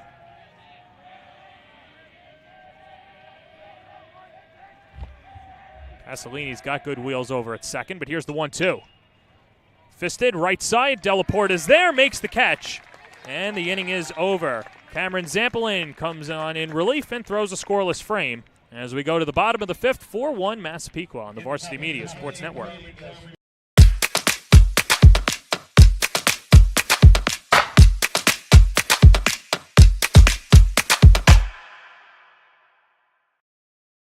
Mayhem Baseball, we're based out of Merrick, New York. We have over 225 boys and girls in our organization across 19 teams. At Mayhem Baseball, we take our players' games to the next level, and they develop skills that they'll carry with them for the rest of their lives.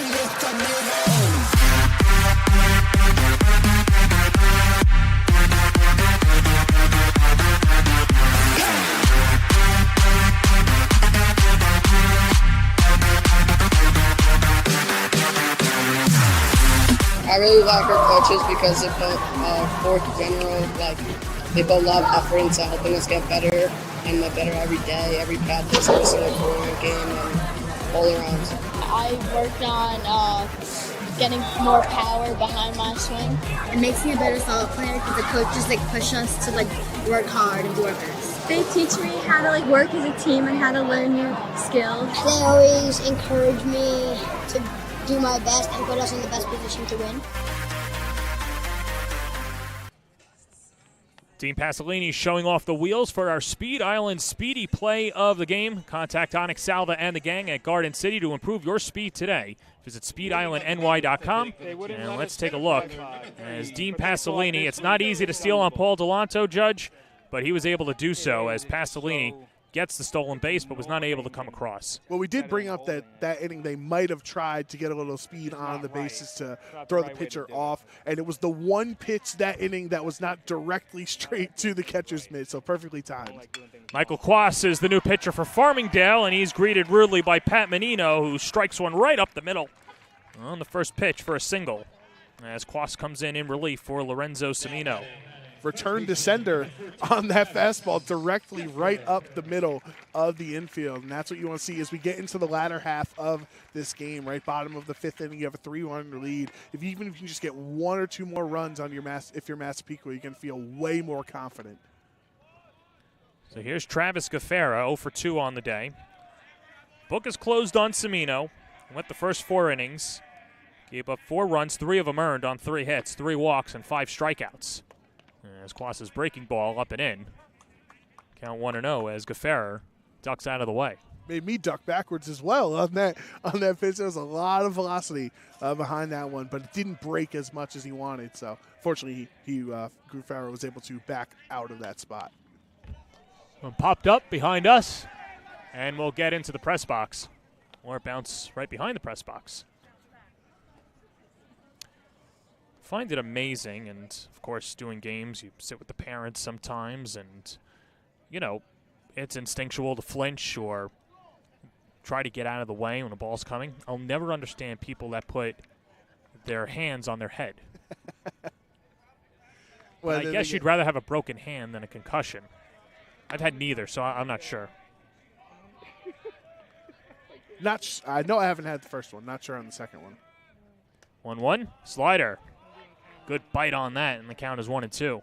Can't be so sure, but yeah, I guess it is funny if you put your hand on your head and then you get hit in the gut or something, and because you weren't looking, you're kind of like an ostrich hiding your head. You weren't paying attention to where the ball was. Always look for the ball, John. Quas, 3 checks to the runner, now 4. 1-2, swing and a miss. He got him with that slider. Foul tipped into the glove of Cartagena, and there's one away in the 5th. You can tell Quas has a different approach than the prior pitchers we've had here in this game. A lot of them are going for off-speed, going for breaking balls on the outside corners to righties. No, Quas is throwing gas. He's trying to get past these hitters, trying to throw fastballs right into the glove.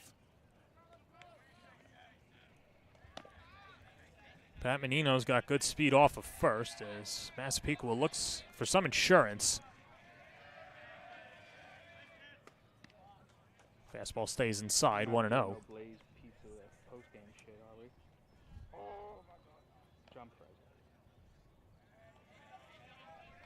Well, yeah, I have that. Della Porta doubled and came around to score in the second inning. It was the only damage done against Semino was that second frame. Yeah, for the open. I didn't know we were 3 doubles in the inning. Well, all right, he has. As well as an error, and Massapequa able to take advantage. Whereas Della Porta in a good hitter's count here. I'm going to throw over. Quas has had 2 close pitches as well. The fastball missed off on the left side.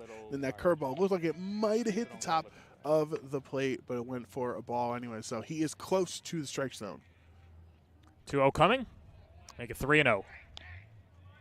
Well, now to 3-0, you gotta wonder, 3-run lead, man at first. What's the signs? How confident are you feeling with Della Porta, who is hot? Did have that really solid double. Do you go for a swing here, or you just try to extend the pitch count? Taking all the way, and a 1-out walk will put runners on first and second for Joe Swinarski. Now batting shortstop, number 5, Joe Swinarski. Hey, Swizzer! Well, Swinarski with a frozen rope down the left field line in the second inning and grounded out to third in 2 at-bats. Golden opportunity for some insurance for the Chiefs, leading 4-1 home half of the 5th inning. Looking for the series sweep against Farmingdale. And Quash just can't command that breaking ball out of the bullpen. That's 5 straight balls as well from Quas, and you have a hitter the caliber of Swinarski. He's not going to fall for those pitches, especially early on. He sees the pitcher is kind of reeling right now. Want to try to wait for a good pitch. So 1-0. And nicks the outside corner. 1-1. Now it seems like the last couple of pitches, Quas is trying to work on that breaking ball, establish it. He feels like he has confidence in the fastball. He's got a strikeout with it. Now try to mix up your pitches. 1-1. High and away.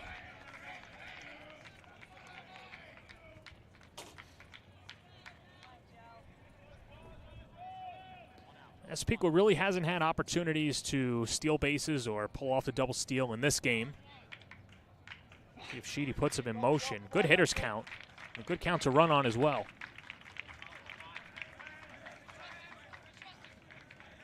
Lost a big sigh. Now comes home with a 2-1. Breaking ball stays inside. It's 3-1. Very close to a hit by pitch there. Looked like it just almost grazed those yellow sleeves that Swinarski is wearing, but it just missed him, giving him another at-bat to try to drive a run in. Hit by pitch, of course, just loads bases, doesn't give you a run. Swinarski wants to actually make contact here and make this a bigger lead. 3 balls, 1 strike, 1 out, and timeout at the plate.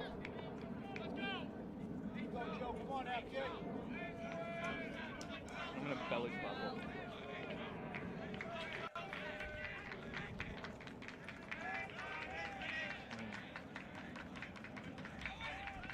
Comes a 3-1. Fastball upstairs, ball 4.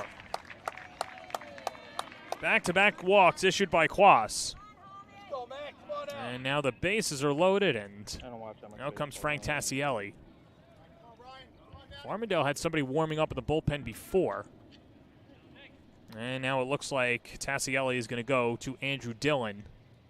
The left fielder will come in for Quas with the bases loaded. And nobody out, and a defensive substitution as well. Check that. The new pitcher will be Jake Dunn. So we'll get it all sorted out when we come back on the Varsity Media Sports Network.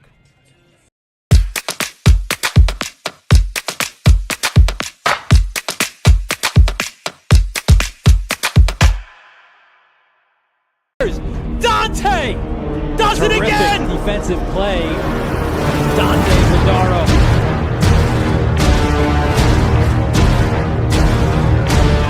Yellow ties our move by Yeso steps up and scores.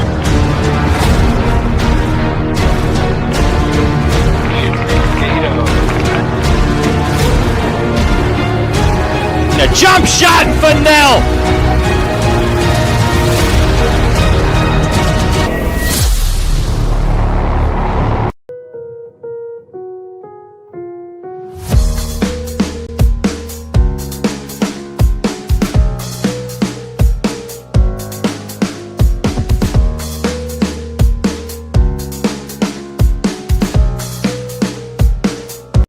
high school sports fans, Varsity Media Pass is the exclusive live stream partner of Nassau County Playoffs. For semifinal and championship coverage of boys and girls lacrosse, flag football, and baseball, head to varsitymediapass.com to order. Varsity Media is the home for New York high school sports.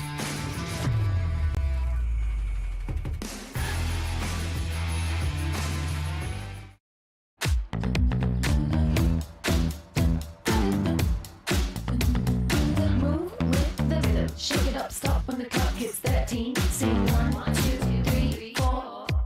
Cause no one can do it like we do it, like we do it, like we do it. Cause no one can do it like we do it, like we do it, like we do it. Cause no one can do it like we do it, like we do it, like we do it. Cause no one can do it like we do it, like we do it, like we do it.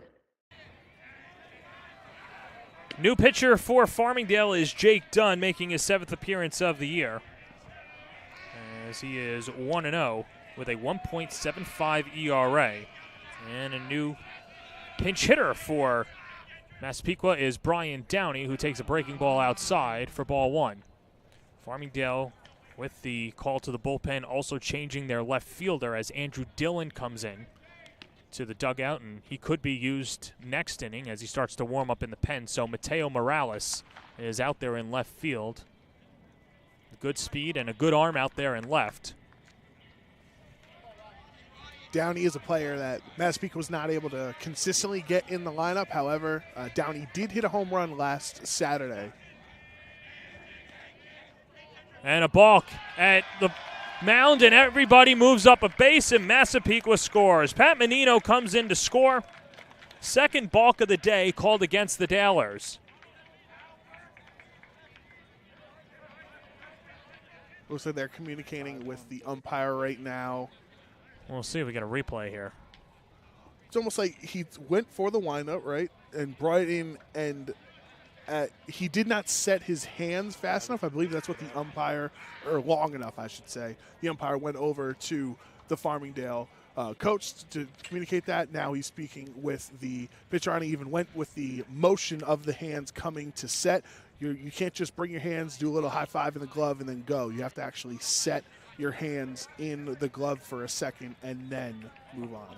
No, that's a good point, Joe, as that run's going to be charged to Michael Quas. He started off the inning, gave up a single, a strikeout, and then back-to-back walks. Brian Downey, you mentioned the home run last week, a pinch hit RBI single in Game 2 of the series. Massapequa with a little bit more breathing room, leading 5-1. And the infield will come in for the Dalers.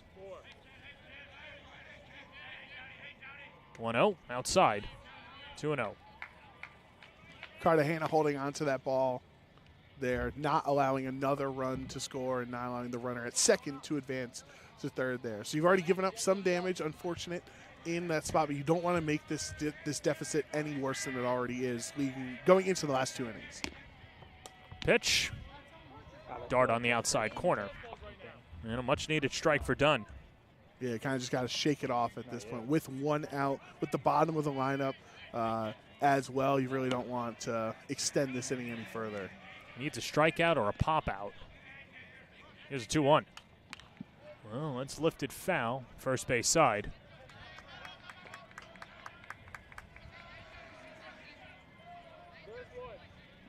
You can see the batters kind of, especially in a position like Downey coming off the bench for a pinch hit right here against a new pitcher.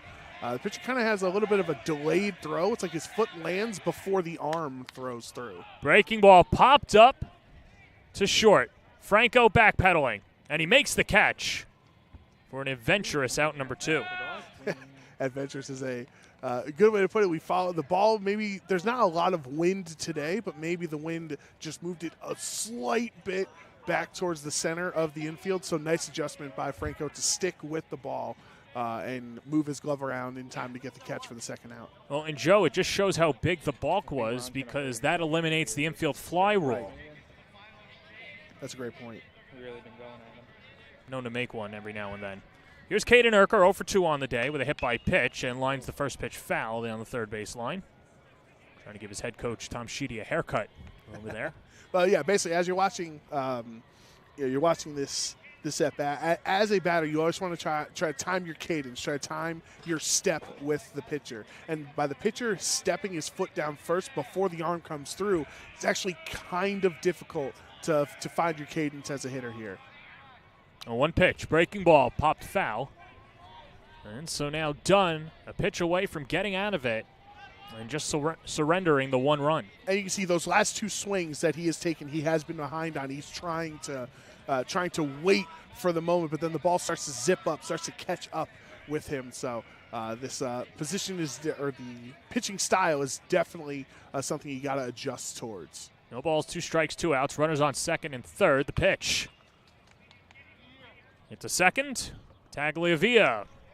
And the inning is over as Massapequa gets a run back. And they take a 5-1 lead going to the 6th on the Varsity Media Sports Network.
Welcome you back to Massapequa High School as Tom Harding is the new arm out of the pen for Tom Sheedy. As Massapequa with a 5-1 lead, and Harding, southpaw and someone who threw 40 pitches on Tuesday, 14 on Monday. So we'll see how deep he goes, if he goes multiple innings or a reliever right now this season, so they're trying to use him as effectively as they can. Brian Downey came on last inning, but now Matt Homan re-enters out in left field as Joe Tagliavia will lead it off for the Dalers. Farmingdale's leadoff hitter's 0 for 2 on the day and takes in the dirt for ball 1. Tagliavia is that spark plug that we mentioned at the top of the broadcast for Farmingdale. Going to need him to start this at-bat, start this inning off right. Yeah, he was red hot coming into the series, hitting .444 on the season. 3 extra base hits and 12 RBIs. 2 for 6 in the series coming into today, and now make that 2 for 8. But a good hitter's count ahead, 2-1.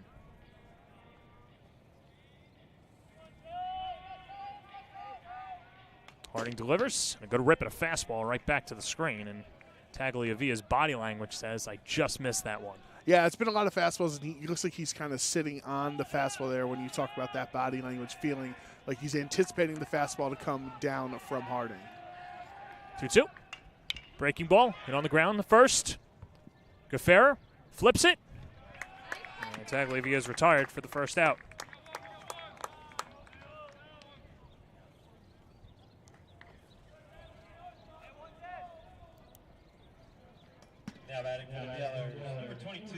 So this will bring up Mateo Morales.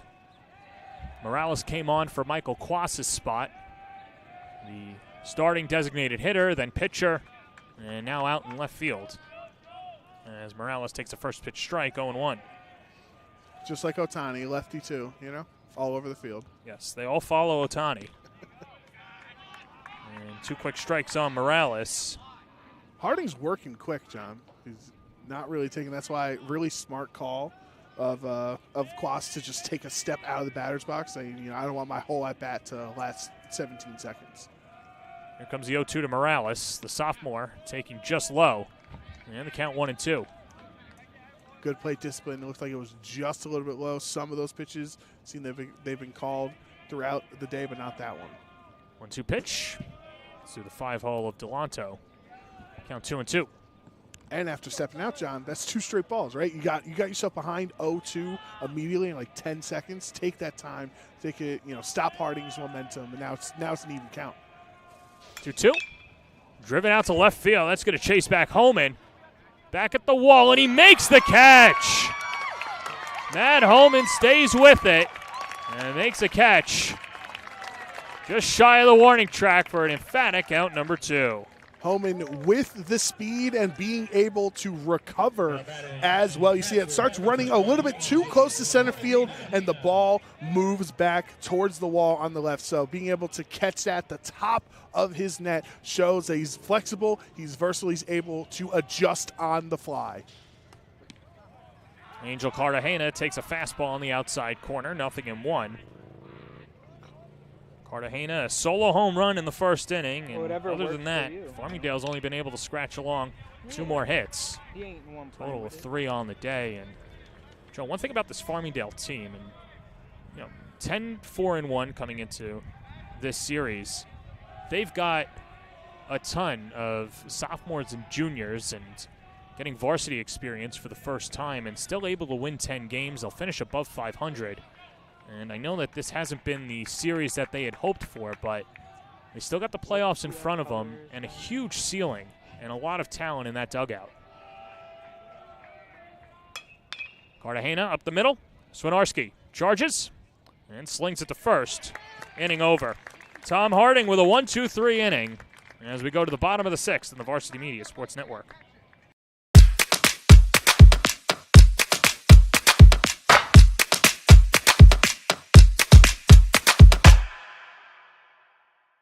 Hey sports fans, did you know Varsity Media live stream broadcasts get viewed by college coaches nationwide? Through our announcers' storytelling and insight on your athletes, we can help your players get an edge on college recruiting. Find out how by reaching out to Varsity Media today, 516-403-2050, or email ben@varsitymedia.net.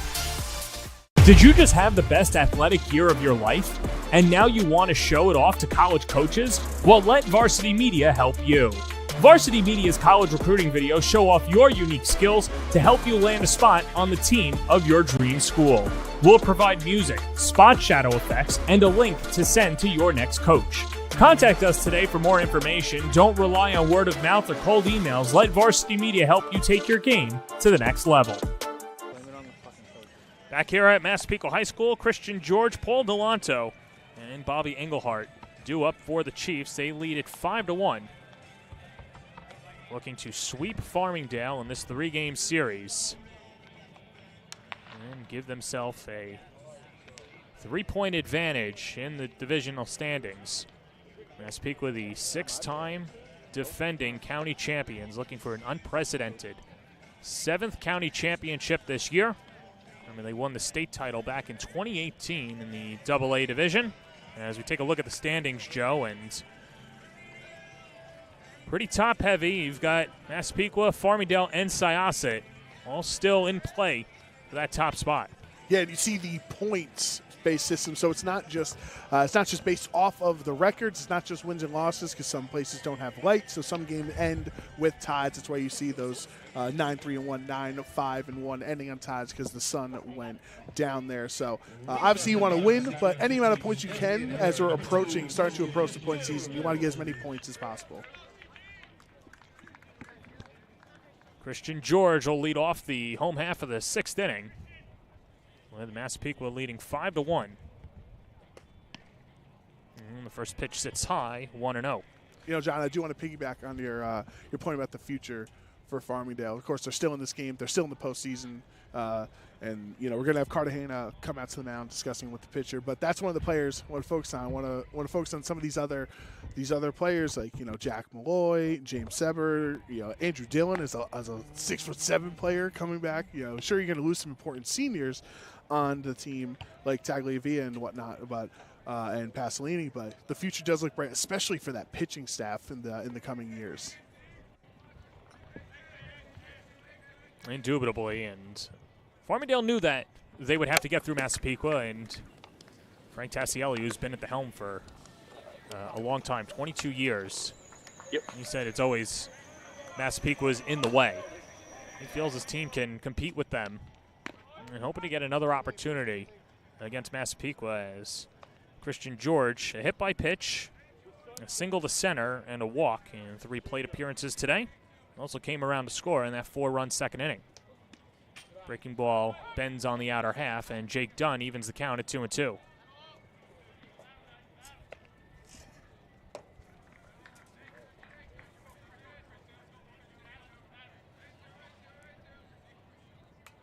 Felled right back to the screen. You know, Jake Dunn last inning came on with the bases loaded, balked the first batter, so that brought in the run, made it 5-1. But since then, was able to get a pop out and a ground out. And now with a clean inning, just trying to keep this a 5-1 game, as Farmingdale will have 4-5-6 due up in the 7th inning. That Two-seamer misses inside. Pitch had a lot of movement on that, kind of a little bit too much movement there. Went back towards the batter, but yeah, as you're mentioning, it's already a 4-run deficit. You gave up the one off the balk. You don't want to give up any more. Punched over to second, and Joe Tagliavia makes the catch, 1 away. Kind of a bit of a check swing, but actually got a lot of distance, more than most check swings can actually get, making it all the way out to the second baseman now in the air. Well, if there's any time you want to face Paul Delanto, it's now with the bases empty. Stony Brook commit. No reason to intentionally walk like the last time. 2 walks on the day, 1 intentional, 1 unintentional, and a fly out to right. And the first pitch fastball hits the inside corner, 0-1. That pitch really does have a lot of movement. You saw it that last at bat, it went a little bit too left. That one dropped down on it. Really difficult for a batter the first time if you're facing this pitcher to gauge that movement. And back-to-back strikes, and Dunn ahead in the count, 0-2. Delanto with a late home run, a 2-run shot in Game 2, turning a 3-1 game into a 5-1 lead. Massapequa will go on to win 5-2. Now behind the count, 0-2. Breaking ball just misses inside. It's their judge. That was really close. I think Delanto kind of hovering over the plate. So when it looked like it was close to him, maybe it appeared as if it was actually further off than it was. 1-2 coming. Fastball lifted down the first base line in foul territory. It's Jordan Welch, and we'll watch it go out of play.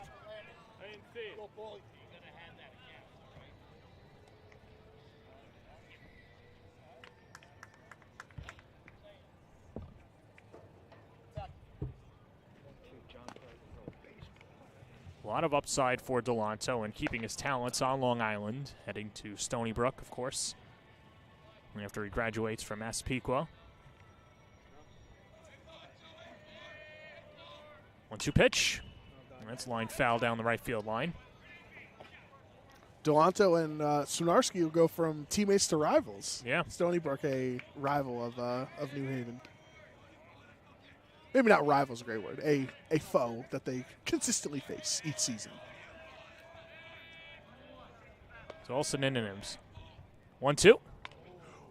Fisted off the first base line and foul. Delanto he's so close to the plate that it almost looks like if he didn't swing at that pitch, it would have hit him on the shoulder there. So that is how much he's crowding, and that's why it's difficult for Dunn, who started the at-bat off with the 2 strikes, and Delanto's just been fouling it off consistently, just keeping it alive. It's really tough for a pitcher when you feel like you don't have access to a third of the plate. So a little bit more of self-defense for Delanto. Right. 1-2 pitch. Breaking ball. Pop foul. Wouldn't have counted, but would have been cool if he caught it off the bounce. And that's all you're looking for, really, John. Well, Angel Cartagena behind the plate is a cool customer. He's called a good game as well, and he's really settled down his pitchers. There was a lot of adversity in the first couple of innings, but overall, pitching staff with a few mistakes. That's driven out to right. Driven back is Dean Pasolini in front of the wall. He makes the catch. And Delanto's retired. And the inning is over. Or check that. The inning will continue with James Romance, who comes back on for Bobby Engelhardt. Delanto just missed that pitch. You saw him kind of bouncing at first base. He knows he just got under it a couple of feet away from an opposite field home run. That's impressive in high school to have that much power going the opposite way. So resulted in an out, but obviously you're up 5-1 anyway, so it's not the end of the world. But a nice at-bat to be able to bring that 0-2 back, getting multiple foul balls as well, bringing Dunn's pitch count up in that at-bat and getting good contact as well. First pitch fastball to Romance hits the outside corner for a strike, 0-1. Romance with a big blow in the second. 2 RBI ground rule double to cap off the 4-run frame. And pumps it foul down the first baseline and out of play. It got someone.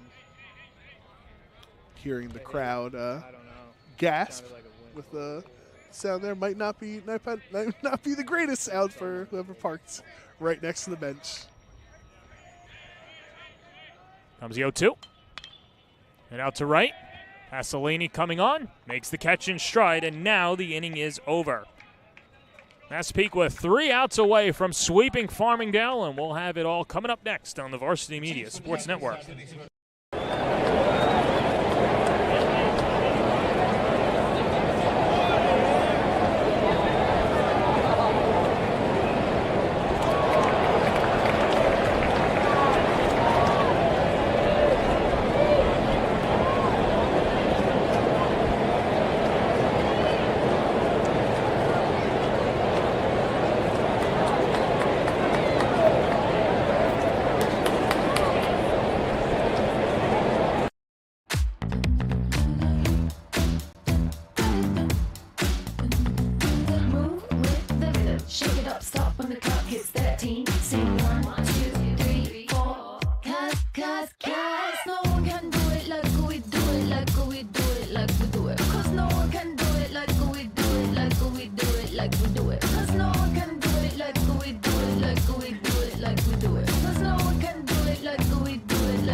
Welcome you back to Massapequa High School as Travis Gaffera comes on for the save. Or not a save situation, but looks to lock down the final 3 outs against Farmingdale as a new first baseman. As well for Massapequa is Tom Harding. As Massapequa looks for its 11th win of the year. This is about as well as you could have drawn it up for Massapequa right now, going into the top half of the 7th with a 4-run lead. We knew going into it, Gaffera would be the option in the last inning, unless it was a complete blowout, in a close-ish game like this, he was going to be on the mound as the last hurdle for Farmingdale to overcome. And so Farmingdale will have to string along a rally against Gaffera, who's got 4 saves on the season. Like we said, not a save situation, but still an all-important 3 outs, and they'll treat it like a save situation, knowing what's on the line standings-wise. As Massapequa will have a non-league game against Calhoun on Saturday afternoon, and then close out their regular season against Freeport. As Jordan Welsh will lead it off for the Dalers, 1 for 2 on the day, with that line drive double down the left field line in the 4th inning. This is a solid part of the lineup for Farmingdale right now. 4, 5, 6. You think Welch, Franco, and Pasolini have chances to get on base to start a rally. And Welch with a quick trigger. Shoots it foul right side. Well, we joked last inning that the best time to face Paul Delanto is with the bases empty. Same thing with Welch. Welch, 5 extra base hits, 4 home runs this year. And he could hit the ball 700 feet. It won't matter. Breaking ball sits inside. Yeah, Welsh does have power, does have pop as the cleanup hitter on the team, but has not had anyone on base for any of his at-bats throughout the day here. So even if he does go deep, it's not going to be too much damage. Check swing, he goes around, and Gaffera ahead in the count, 1-2. Gaffera was also working on that off-speed pitch, that big dropping curveball. Here he threw it on the second pitch of his at-bat. Now he has 2 strikes. He does have some balls to work with. 1-2, change up in the dirt. Delanto applies the tag, and there's 1 away in the 7th. shortstop, number 27, John Franco.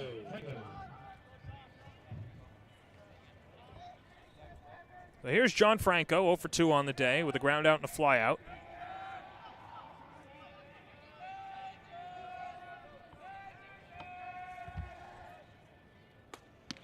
And the first pitch fastball bites the outside corner, 0-1. Jackson Tuchalski started this game off, went 4 innings, gave up a run on 2 hits, 1 walk and 5 strikeouts. Cameron Zampolin and Tom Harding, each with shutout frames, and now it's Travis Kefauver. Ahead in the count, 0-2.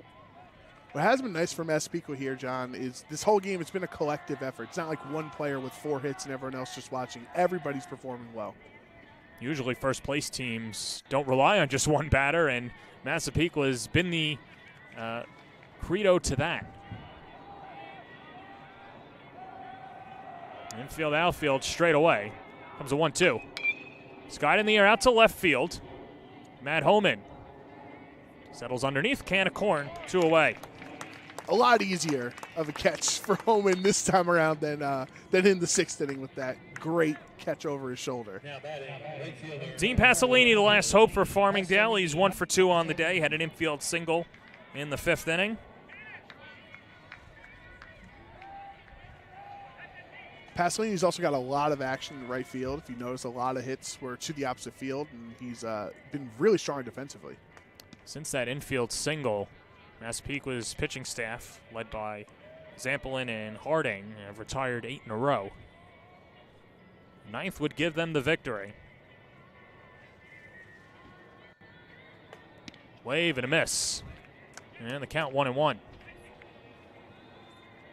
Infield swung around to the left side.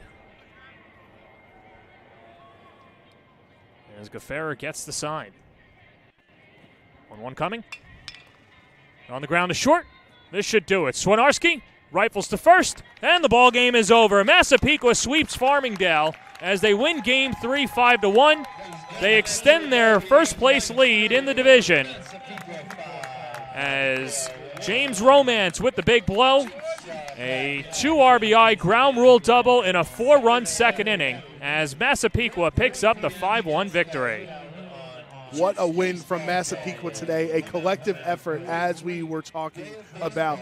Many doubles from 4 different players. That 2nd inning just showed it was so crucial, getting 4 runs at once. If you're Farmingdale, you got to feel a little disappointed with how it went today, but there are mental things you can work on as we move towards the postseason. Not allowing the runners on early in the inning, not having the mental miscues out in the field. These are things that they can try to focus on as we head towards the playoffs. We'll take a break. When we come back, we'll speak to our player of the game on the Varsity Media Sports Network.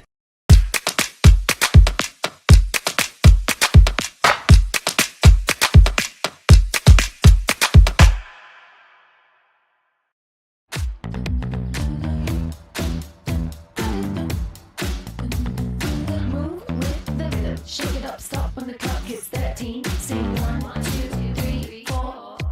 Cause no one can do it like we do it, like we do it, like we do it. Cause no one can do it like we do it, like we do it, like we do it. Cause no one can do it like we do it, like we do it, like we do it. Cause no one can do it like we do it, like we do it, like we do it. Hey sports fans, did you know Varsity Media live stream broadcasts get viewed by college coaches nationwide? Through our announcers' storytelling and insight on your athletes, we can help your players get an edge on college recruiting. Find out how by reaching out to Varsity Media today, 516-403-2050, or email ben@varsitymedia.net. Are you a local business looking for new and creative ways to promote your company? Varsity Media offers affordable rates that can get your message across to a demographic of 18 to 54 years of age. Our follower base across social media is over 50,000 strong, and our viewership numbers per game are in the thousands. Don't blow your advertising budget on old staples like TV and radio media. Reach out to Varsity Media to get the best bang for your buck. Hey parents, how about a bobblehead for your athlete? Bobbleheads are one of the most preferred personalized gift items today, and it's so easy to order. All you need is a photo of your athlete, a model number from our extensive collection of bobbleheads, and the sculpting process begins. 2 proofs are sent for your approval, and once it's approved, in a few weeks, your bobblehead is on the way. It's that simple. Order your bobblehead today by logging into varsitymediapass.com and click catalogs, or call 516-403-2050. Did you just have the best athletic year of your life, and now you want to show it off to college coaches? Well, let Varsity Media help you. Varsity Media's college recruiting videos show off your unique skills to help you land a spot on the team of your dream school.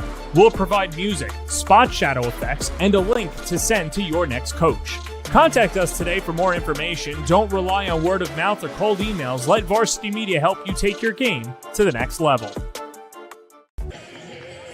5-1 is the final. Massapequa with the victory. We're going to head down to the field with John Perez to speak with our players of the game. John, take it away. We welcome you back to Massapequa High School. Thank you, Joe. And I'm joined by our 2 players of the game. It's Jason Romance and Jackson Tucholsky. And Jason, big ground rule double to open up that 4-run inning. Take us at and what allowed you to have success. I was honestly just looking to be aggressive. First pitch, jumped on it, drove it the other way. Felt great to give us a big lead. Insurance. You know, it seems the entire season has not just been one player. You guys have had multiple guys step up. For yourself, what does it mean to you and the rest of the team to have different heroes, so to speak? It feels great, honestly. Everyone's buying in right now. It's great team win. And how about just watching Jackson on the mound today? What'd you think of him? It was great. Jackson goes out there and balls out every single time he pitches. Does a great job. Someone who was balling out today, what was working so well for you? Oh, my slider was so on today. You know, I got with that. It's my slider 2-seam combo. Got him off balance. Seems like you really settled down after the home run. What was the mental approach after giving up that home run, and how did you bear down? Yeah, I was just trying to forget it, shake it off, breathe. It's my main thing. I just got to stay calm, breathe on the mound, and then I'm good. A lot of people say that, of course, the county and Long Island runs through Massapequa. When you make a statement series victory like this, what does it mean for you guys? And I guess what's the state of the union for Massapequa? It's great. It feels great. We're rolling. We're going to roll into our next series, roll into the playoffs like this, hopefully keep it going. And our goal is to win states. All right, well, guys, your goal now, and I guess you could kind of relax now, because this is the Blaze Pizza postgame show, you guys are going to get a special offer from Blaze Pizza available at the Hicksville or other locations out there on Long Island as well. Our 2 players of the game, Jackson Tucholsky and Jason Romance, and that'll do it here. Gentlemen, thank you for the time. Appreciate it. Massapequa wins it 5-1 here at Massapequa High School, and that'll do it for our entire crew, led by executive producer Ben Turchin, Becca Kazaks, Danny Acevedo, and Travis DeLuise, giving you the moving images.